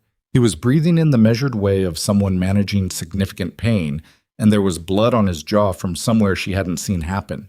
And he looked at her kneeling on top of his former lieutenant with flowers still in the creases of her knuckles, and the expression on his face was something she had never seen there before and would spend a long time trying to find words for. "I told you," she said, a little breathless. "Better weapons in my kitchen than anything your people are carrying." He looked at her for one more second. Then, quietly, without looking away from her face, he said, "Webb, you're done." Eli's people took over. Marisol stood up. Her knee was going to hurt tomorrow, her shoulder from the momentum of the hit. Her hands were shaking badly now that the adrenaline was making its exit, and her body was starting to process what she'd just asked it to do. Damien put one hand on her arm, not gripping, just there, present. "Your father," she said. "He's—" Damien looked across the room. Thomas Voss was still seated, upright, watching everything with those sharp, dark eyes. Alive. Intact. "He's fine." "Good." She exhaled slowly. "Good." She looked at the overturned table. At Webb, being restrained now, the rehearsed regret expression entirely gone from his face, replaced by something smaller and less composed. At the Reyes people against the wall, at Damien's two men being helped up from where they'd been positioned, at Eli moving through the space with the systematic efficiency she'd come to read as his particular signature, at the flower on her own hands, which had somehow ended up on Webb's shirt. "We need to talk about the bakery," she said. "Yes." The display case glass held. She didn't know why that was the thing she needed to say in this moment. "I always thought it was weaker than it looked. Turns out, I was wrong." Damien looked at her. She could see the pain in his face and the exhaustion, and underneath all of that the thing that had been there since the night he'd walked into her bakery bleeding and said, "Please." That thing that was moving steadily, through everything they'd been through in the weeks since, toward a surface it had never been allowed to reach. "Marisol," he said. "I know," she said quietly. "I need to—" "After," she said. "Whatever you need to say, after. Handle this first. Handle your father. Handle—" She gestured at the room. "All of this." And then she looked at him. At everything she'd walked into with her 3 conditions, and her burgundy dress, and her stubborn refusal to be a prop or a liability or a point of leverage. At the man who had chosen 30 lives over one and told her the truth about it without apology and without asking her to forgive him for it. "And then," she said, "I'm going to go home and I'm going to make bread. And when you're done—" Her phone buzzed. Both of them looked at it. Tanisha. 12 missed calls. The 13th one came in while they were looking, and Marisol answered it because Tanisha didn't call 12 times for anything small, and Tanisha's voice on the other end was tight in the way it only got when something had crossed a line that couldn't be uncrossed. "Mari?" Tanisha said. "The bakery." Her stomach dropped. "What about it?" "Someone's there. Right now. Not the guys from before, someone else. I drove by because I was worried and the back—" Tanisha's voice cracked. Mari, the back of the building is on fire. Marisol stood in the warehouse with the phone at her ear and looked at Damien and understood that the night was not done, that the math had one more term in it she hadn't accounted for, that somewhere in Webb's contingency planning there had been a final instruction delivered before the north entrance came down, a last piece of the plan set in motion before everything else collapsed. And that instruction had found her bakery without her in it and was finishing what the extortion attempt had started. 5 years. Her name on every piece of paper. 4 a.m. mornings, and flour-burned fingers, and a bank loan, and a display case whose glass was stronger than she'd thought, and bread that proved itself in the making regardless of who was watching. She was already moving toward the door. She smelled it before she saw it.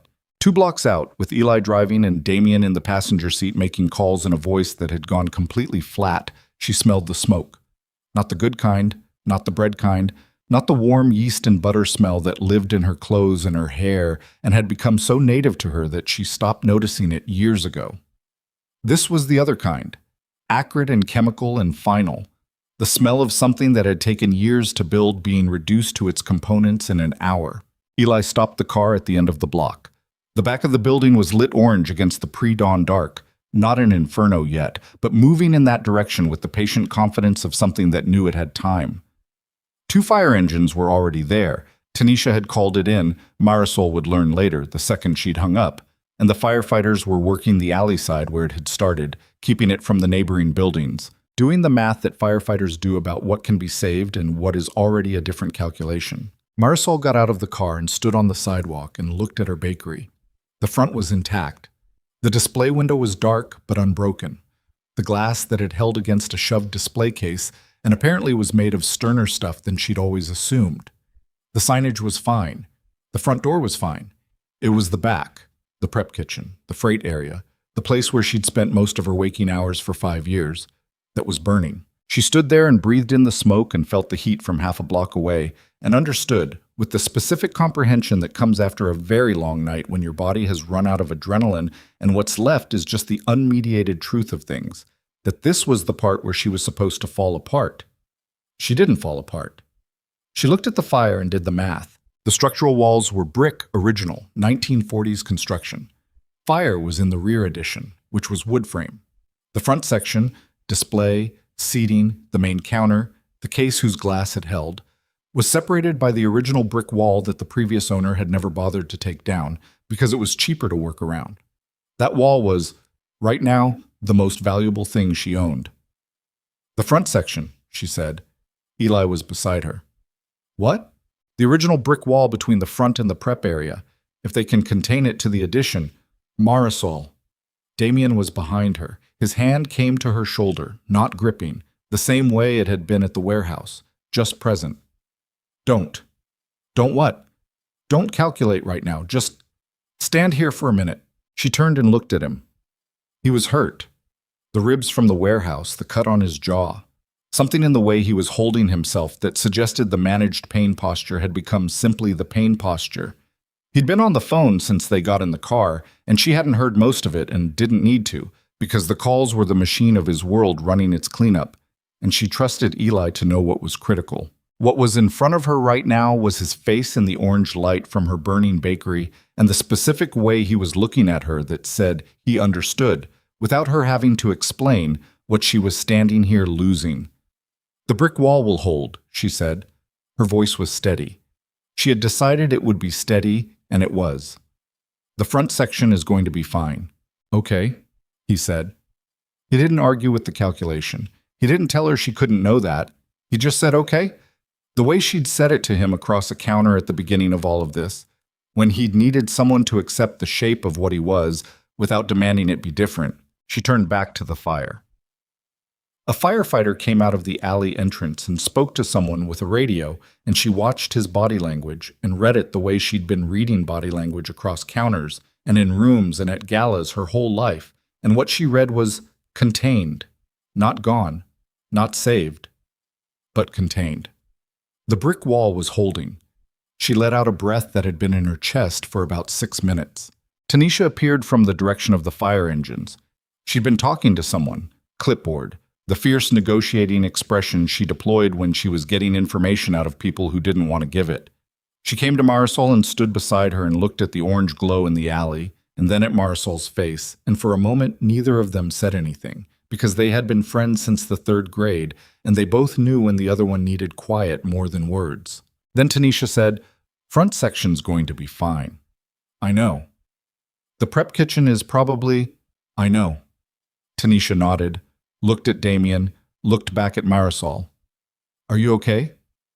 "I'm going to need a new oven," Marisol said.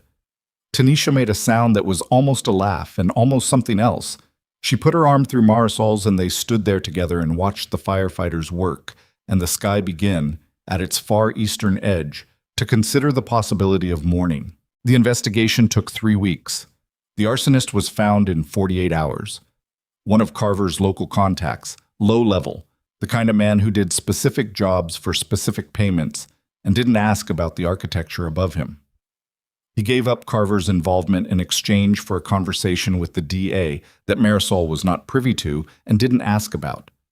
Carver himself was arrested on a Tuesday morning that Marisol spent making the first batch of morning buns in a borrowed kitchen, because the insurance adjuster had cleared enough of the front section that she could open limited hours by the end of the first week. And she was not going to miss Morning Bun Tuesday because some man with contingency plans had set fire to her prep kitchen. She told this to the detective who came to take her statement, and he looked at her with an expression she'd seen before, the revised assessment one, and wrote down what she said and thanked her for her time. Marcus Webb was not charged with anything that appeared in any newspaper. His disappearance from Damien's organization became simply a fact, noted by the people who tracked such facts, filed without comment. What happened to him after the warehouse was information that did not reach Marisol, and she made a deliberate decision not to seek it because there were things in Damien's world that were going to remain his world and not hers, and that line was one she'd drawn in her original 3 conditions and intended to maintain. Carver went through the legal system, slowly, expensively, with attorneys who were very good at making things slow and expensive.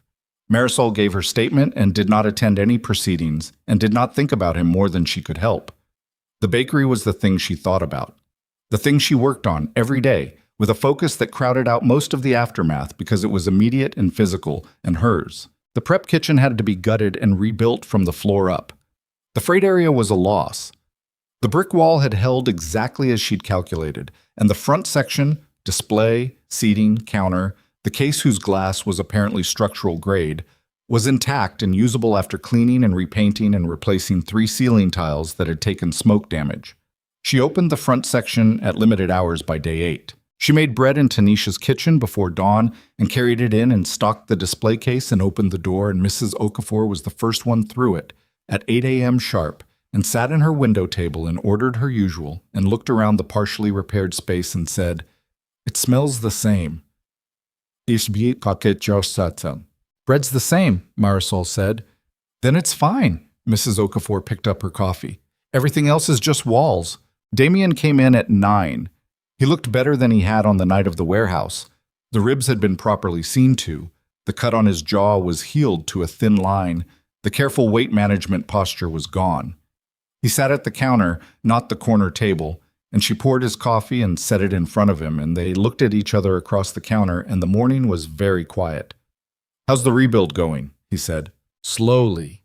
She leaned her elbows on the counter. "The contractor says 6 weeks minimum. I think 4 if we stop changing the layout." "Are you changing the layout?" "I'm improving it." She picked up a cloth and wiped a non-existent spot on the counter. "The old prep setup was designed by someone who'd never actually done production baking. I've been wanting to fix it for 3 years. So the fire was— do not say the fire was a silver lining. I will ask you to leave." He almost smiled. More practice now. That almost— something that had been exercised regularly enough over the past weeks that it came more easily. "I wasn't going to say that." "You were thinking it." "I was thinking that you turn everything into material for improvement, and I find that—" He paused. "Remarkable. Or compulsive. Both, probably." She put the cloth down, looked at him. Outside, the street was doing its ordinary morning routine. Bus, pedestrians, the 2 kids who came by on bikes before school, Mrs. Okafor's window view rotating through its usual cast. Ordinary Tuesday in a city that had never paused its operations for any of what had happened in the past several weeks and wasn't going to start now. "Your father," she said. Damien set down his cup. "He's home, comfortable." A pause. "The formal transfer was completed last week, quietly, with the people who needed to be there. No event, no gala." He looked at the counter. He said gala planning was always my mother's strength anyway. "What was your mother like?" He looked up. The question had surprised him. She could see it, the small recalibration. "Organized," he said finally. "Precise.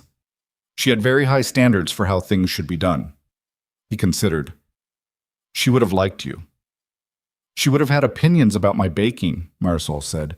"She had opinions about everything." The almost smile again, but with something older in it. "She would have liked you," he said again, more certain this time. Marisol nodded, letting that sit between them for a moment without filling it. "And you?" she said. "How are you?" He looked at her. "Honest answer?" "I've been asking you for honest answers since you bled on my floor." He turned the cup in his hands. The same thing he'd done that first week at the counter, the same gesture, but slower now, without the compressed spring quality that had been in him then. "I'm recalibrating," he said. 11 years of trusting someone, finding out that that it wasn't what I thought it was. He stopped. "I'm not sure how long that takes."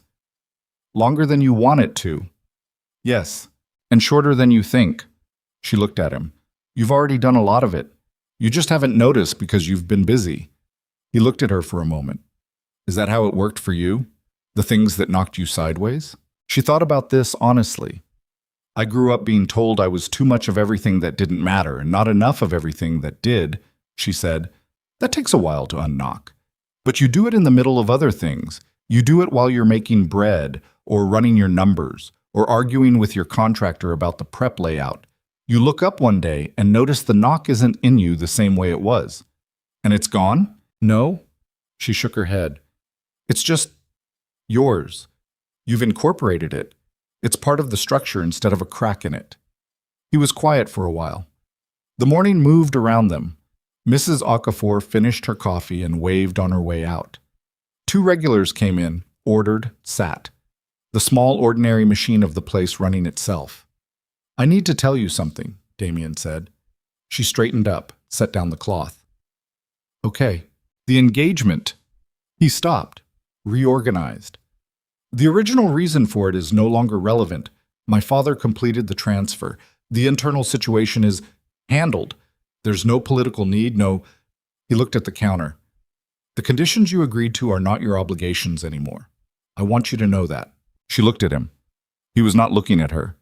He was looking at the counter, at his hands around the cup, and she recognized this as the posture of a man delivering information he doesn't want to deliver, and is not looking at your face because he doesn't want to see which way it lands. "Are you releasing me from a contract?" she said. "I'm telling you that you owe me nothing. I know I don't owe you anything. I've never done anything because I owed you something." She waited until he looked up. "Is that what this is to you? A contract you're closing out?" He held her gaze. "No." "Then what are you actually saying?" "I'm saying—" He stopped. The jaw thing, the decision thing. "I'm saying that if you stay, if you want to stay, I want it to be because you want to, not because of what started it, not because of 3 conditions and a situation you got pulled into, because you couldn't let a stranger die on your clean floor." He paused. "I'm saying I want you to have the full choice, knowing everything." Marisol looked at him across the counter of her partially rebuilt bakery in the ordinary morning light, with the smell of bread and coffee doing what it had always done and would do tomorrow, and thought about a woman who had been told her whole life that she was too much of the wrong things and not enough of the right ones, who had built a room where she was enough exactly as she was and learned to live inside it. She thought about a man bleeding on her floor saying please, about a doctor arriving in 7 minutes, about black coffee and cardamom pound cake and the specific quality of being looked at rather than passed, about a balcony in the rain and a woman named Renata and I don't know as the only honest answer to an impossible question, about a warehouse and flour on her knuckles and the full weight of herself deployed as a weapon in defense of something she'd decided mattered. "I know everything," she said. "I've known the relevant parts since about week 2. "Marisol." "Damien!" She came around from behind the counter. all the way around to his side, and she sat on the stool next to his and turned to face him, and he turned to face her, and they were close the way they'd been in that small bare room the night of the phone call. And the morning light was doing something specific to his face that she was going to remember for a long time. I'm not staying because of the contract.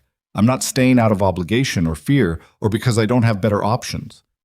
She held his gaze. I'm staying because you sat at my counter for 3 weeks and you looked at me like I was real, and I had spent 32 years not knowing what that felt like. And now I know, and I'm not interested in going back to not knowing. Best some man. He looked at her. She watched something happen in his face, not the almost smile, not the calculation, not the controlled surface. Something older and more foundational, something that had been buried under 11 years of the kind of life that required everything personal to be managed and compressed and protected. It came up slowly, like something emerging from long underwater, and when it arrived it was just him. Simple and unguarded and a little raw at the edges and entirely, completely his. He reached over and put his hand over hers on the counter. Not gripping, the same way as always, just present. Okay, he said. She laughed, a real laugh, short and surprised. Okay? You taught me that word. The corner of his mouth moved. All the way this time. A real smile, complete, unhurried. It seemed applicable. She looked at him for a moment with the smile that she felt moving across her own face, the one she hadn't been able to stop since he'd walked in at 9. More coffee? She said. Yes, he said. Please. 6 weeks later, the prep kitchen reopened. Marisol had fought with the contractor about the layout until he'd driven to a kitchen supply showroom and walked her through it in person, and she'd revised 2 of her positions and held firm on the third, which was the industrial mixer placement, because she was right about the mixer placement, and she had the production numbers to prove it. The new setup was better. Not because of the fire, she was never going to say that, but because she'd finally had the reason and the opportunity to build the space the way she'd always known it should be. The new oven was from a restaurant closure in Tacoma. Commercial grade, 6 burners, 2 convection decks. It was 3 years old and had a small dent on the left side panel that the seller had tried to hide, and Marisol had noticed immediately and negotiated accordingly. She'd paid 40% less than the asking price and felt about it the way she felt about well-proofed bread, satisfied, specifically and completely. The reopening was a Tuesday, because morning buns were Tuesday, and the morning buns were the things she'd made in Tanisha's kitchen for 6 weeks while the prep was being rebuilt. Carrying them across town before dawn and stocking the display case before opening, and Mrs. Okafor had come every Tuesday and eaten one and nodded. Not effusively, but with the particular approval of someone who knew what they were evaluating. On this Tuesday, the first morning buns made in the new kitchen, Mrs. Okafor ate one and set down her fork and said, "Better, more tarts." "The oven runs hotter in the second deck," Marisol said. "Got more color on the caramel." "I could taste it." Mrs. Okafor looked around the rebuilt space. The new prep area visible through the pass-through, the fresh paint, the floor that was now level all the way to the walk-in cooler because Marisol had fixed the dip that the previous owner had never bothered with. It still smells the same. It smells like the new oven and the fresh paint and it smells like your bread. Mrs. Okafor looked at her directly. "That's what I said." Marisol looked at her for a moment. The old woman had sat in her window table for 3 years, every morning, rain and clear, and she'd watched Marisol build this place and watched what had happened to it and watched her rebuild it, and she had never once suggested that maybe Marisol should have done any of it differently or more carefully or with more attention to her own safety. "Thank you," Marisol said, "for calling it in that night. I drove by because I was worried about you." Mrs. Okafor picked up her coffee. "I'm always worried about you. You work too hard and you trust yourself too much and don't ask for help." "I asked Eli for 4 minutes." "Who's Eli?" "Someone who gave me 4 minutes when I needed it." Mrs. Okafor considered this. "Good." She looked toward the door. "Your young man is coming." Marisol looked. Damien was crossing the street, same time as always, no entourage. He'd stopped bringing the outside presents, the men waiting on the sidewalk after the warehouse. He'd explained to her once, briefly, that the visible security was partly performance and partly necessity, and that the necessity had recalibrated. She hadn't pressed for details. She understood the part that mattered. He came in. The bell rang the way it always rang. He looked at the rebuilt space. He'd seen it in stages, had been in during the construction at her invitation, had spent one Sunday afternoon helping her move equipment. Not because she couldn't have hired people, but because he'd offered, and she'd said yes. And what she saw on his face looking at the finished space was something specific and quiet. The expression of a person seeing that a thing they'd been watching be repaired is now whole. He sat at the counter. She poured his coffee. He ate the morning bun she set in front of him without asking, because after weeks in Tanisha's kitchen, she was making them in her own space again, and she wanted someone whose palate she trusted to confirm what she'd noticed about the second deck. He looked at the bun, looked at her. The caramel's different. Better or different? He considered, ate another bite. Better, he said.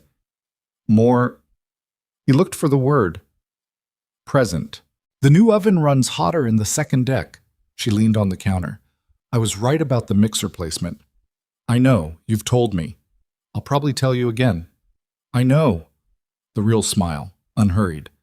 I've accepted that. She looked at him in the morning light of the rebuilt bakery, in the ordinary, comfortable rhythm of an ordinary Tuesday, and felt something settle in her chest that was not the resolution of anything dramatic. It was smaller than that and more durable, the specific weight of a thing that had been tested and had held. Not perfect, not without its cracks and its smoke damage and its dent on the left side panel, just solid, built right. The layout finally what it should have been from the beginning. 2 months later, on a Sunday in early spring, Thomas Voss came to the bakery. He arrived before opening, which she'd been warned about by Damien the night before, with the particular mix of apology and helplessness that Damien deployed when his father had made a decision, and the decision was not negotiable. She had the front door unlocked and the coffee going, and a plate of things she'd made specifically because Damien had mentioned once that his father's doctor had restricted most of what he used to enjoy. Thomas came in with a cane he hadn't had at the gala. He moved more carefully than before.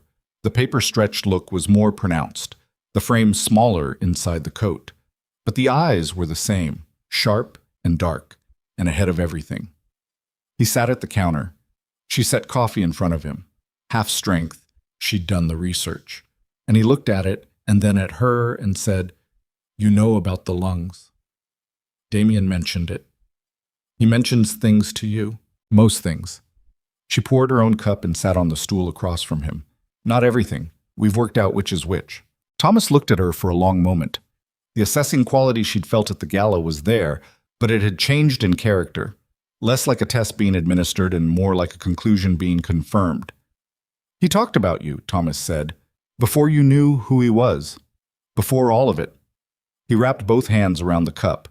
He came to see me in October, after being shot, after your bakery. He said he'd met someone. He said that? He said he'd found somewhere he didn't have to perform. Thomas looked at the cup. I've known my son for 43 years. I know what it costs him to say something like that. He paused. I wanted to meet the woman who made a room where Damien Voss didn't have to perform. Marisol looked at the old man across her counter, at the hands that had built something brutal over 40 years and were now fragile enough that the grip on the cup was careful.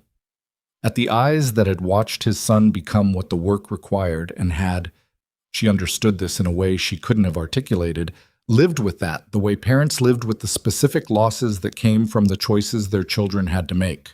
He performed a little, at first, she said. He had the whole still and calculating thing going pretty strong. And then? And then he asked if he could sit at the counter. She looked at the counter. That was the tell. He wanted to be in the work, not watching it from across the room.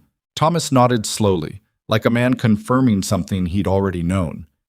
He's always been better inside the work than above it, he said. I used to think that was a weakness. He paused. I was wrong about several things. She looked at him. I built something that required him to be harder than he wanted to be, Thomas said. It came out plainly, with the directness of a man who had run out of time for the indirect version. I told myself it was necessary. Some of it was. Some of it... He stopped, set down the cup carefully. Some of it was what I knew how to build, and I built it because it was what I knew. He turned out all right, Marisol said. He turned out better than the material, Thomas said. He looked at her. You had something to do with that. I poured his coffee. Don't undersell it. I'm not. She meant it. I poured his coffee and I treated him like a person who deserved to take up space in the world. And that shouldn't have been rare for him, but it was. That's not something I did. That's something that was already missing. She paused. I just didn't add to the missing. Thomas looked at her for a long moment, the same way Damien looked at her sometimes. That careful, complete attention that didn't look past or through, just at. Origin point, she thought again. The thing came from somewhere. He has a ring, Thomas said. She felt heat come to her face, actual, uncontrolled, the kind she hadn't experienced since somewhere around the 7th grade. Okay. He's been carrying it for 3 weeks, trying to find the right time. The old man's eyes were doing something that, in the right light, might have been warmth. I told him there is no right time.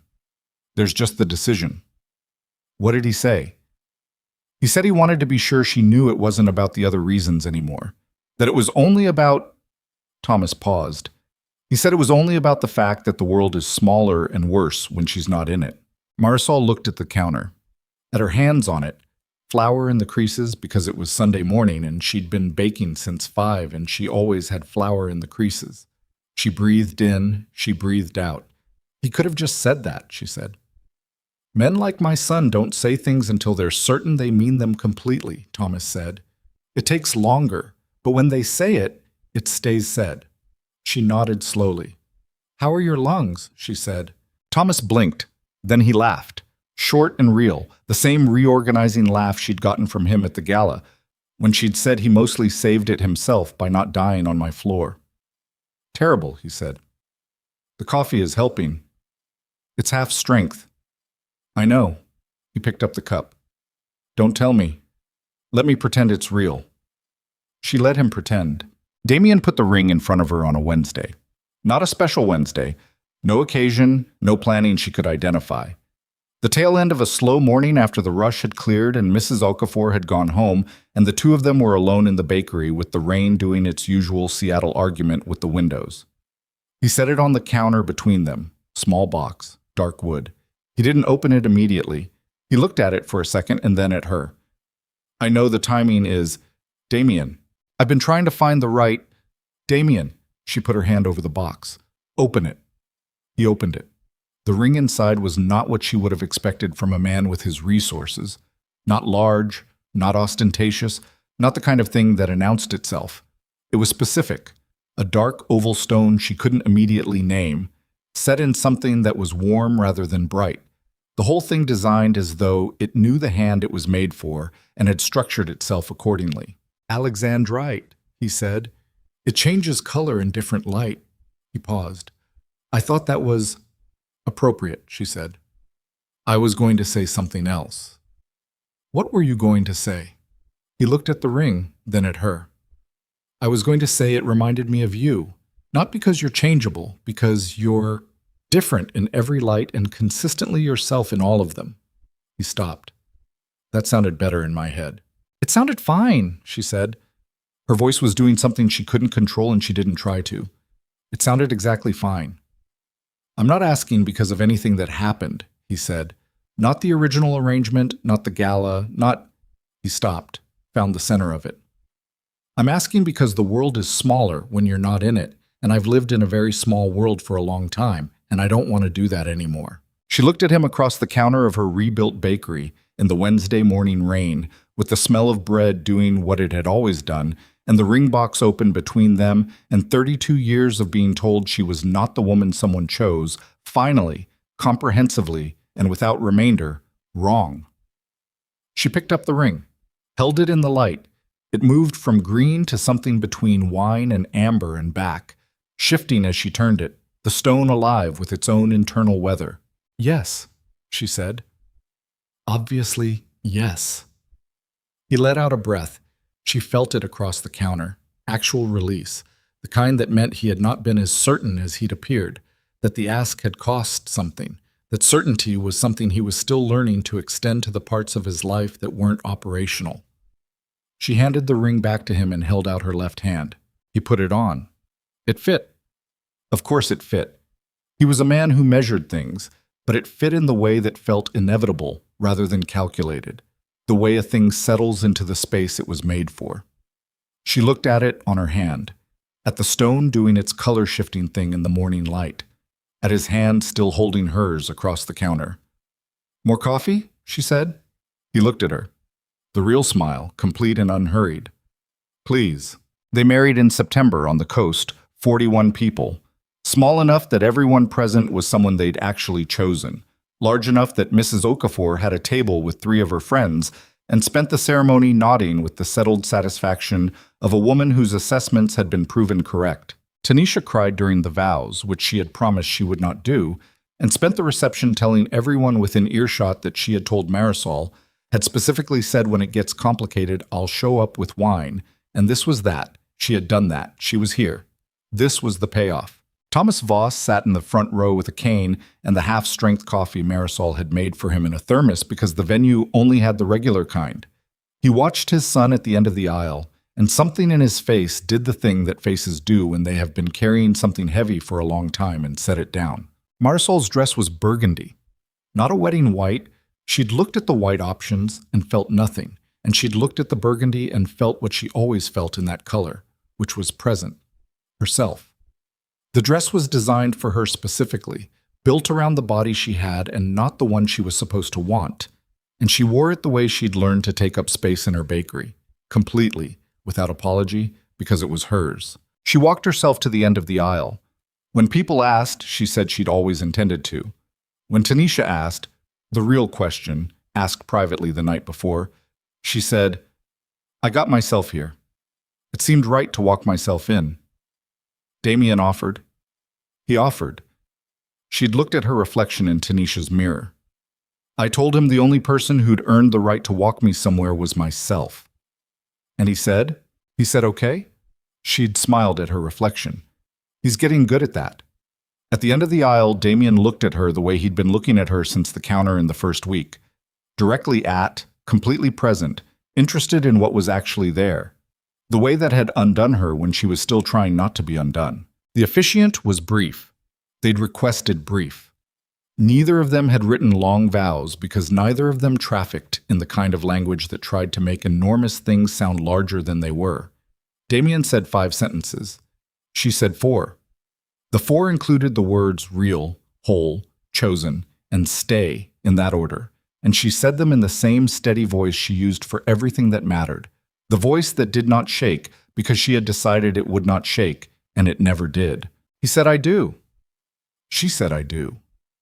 The small crowd of chosen people made the sounds that small crowds of chosen people make. He kissed her in the September light with the ocean behind them, and she put one hand on his jaw and felt the healed-over line of the cut she'd watched happen in the warehouse and thought about all the distances that had been crossed to get here. Blood on her clean floor, black coffee, cardamom pound cake. 4 minutes, a brick wall that held, an Alexandrite ring in the changing light, and did not think of any of them as obstacles that had been overcome so much as materials that had been incorporated. The way she'd learned to think about everything that knocked her sideways. Not gone, just hers. Structural now, part of how this was built. In October, the prep kitchen ran its first full holiday season production. The new oven with the dent on the left panel ran 3 shifts a day from October through December and produced more volume than the old setup had ever managed, which Marisol noted in the production log without emphasis, because she was right about the mixer placement, and she had already told Damien about it the appropriate number of times. She hired 2 more people.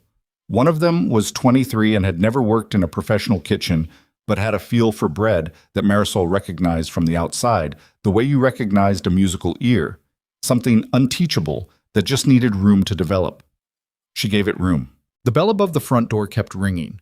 It rang for Mrs. Okafor and her Thursday friends and the regulars and the new people who came because the rebuild had gotten a small mention in a local food newsletter, and the morning buns with the new caramel had developed a following that required her to make a larger batch than she'd needed before the fire, which she did without complaint because there was something specifically satisfying about a thing you'd been forced to reinvent coming out better than the original. Damien came in the mornings. Not every morning. He had a world that ran regardless of the weather, a machine that required him, an inheritance that was both burden and purpose. and he had made his peace with the shape of it.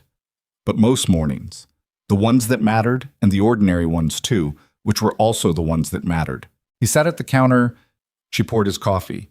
They talked about small things and occasionally large ones, and sometimes they were quiet, in the specific way that people are quiet when they have enough room in each other's presence to not fill it. She still had the original loan paperwork in a folder in the office. She'd kept it through the fire.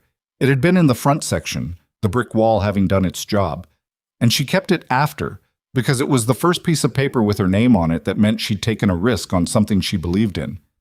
Some days she looked at it. Mostly, she didn't need to. The bakery was hers. It had always been hers. It was just also, now, the place where a man with dark eyes and an almost smile and a long, complicated history had found somewhere he didn't have to perform. She'd built that. The room where someone like him could set down what he carried. Not because she was extraordinary, not because she had been waiting for this specific purpose, but because she had built a place where the bread was honest and the coffee was hot and the light was good and the people who came inside were treated, regardless of what they carried or who they were, like they deserved to take up space. She had done that. She had built that. It turned out that was enough. More than enough. It was the entire thing. The bell rang. The morning started. The bread proved in the warmth of the rebuilt kitchen, and the oven with the dent on the panel ran at temperature, and the caramel reduced on the stove to exactly the color she wanted, and Marisol Hayes stood behind her counter in the life she had built, and the morning light came through the display window that the glass had held, and she was exactly what she had always been. No more, no less, and entirely sufficient, and the world did not disagree.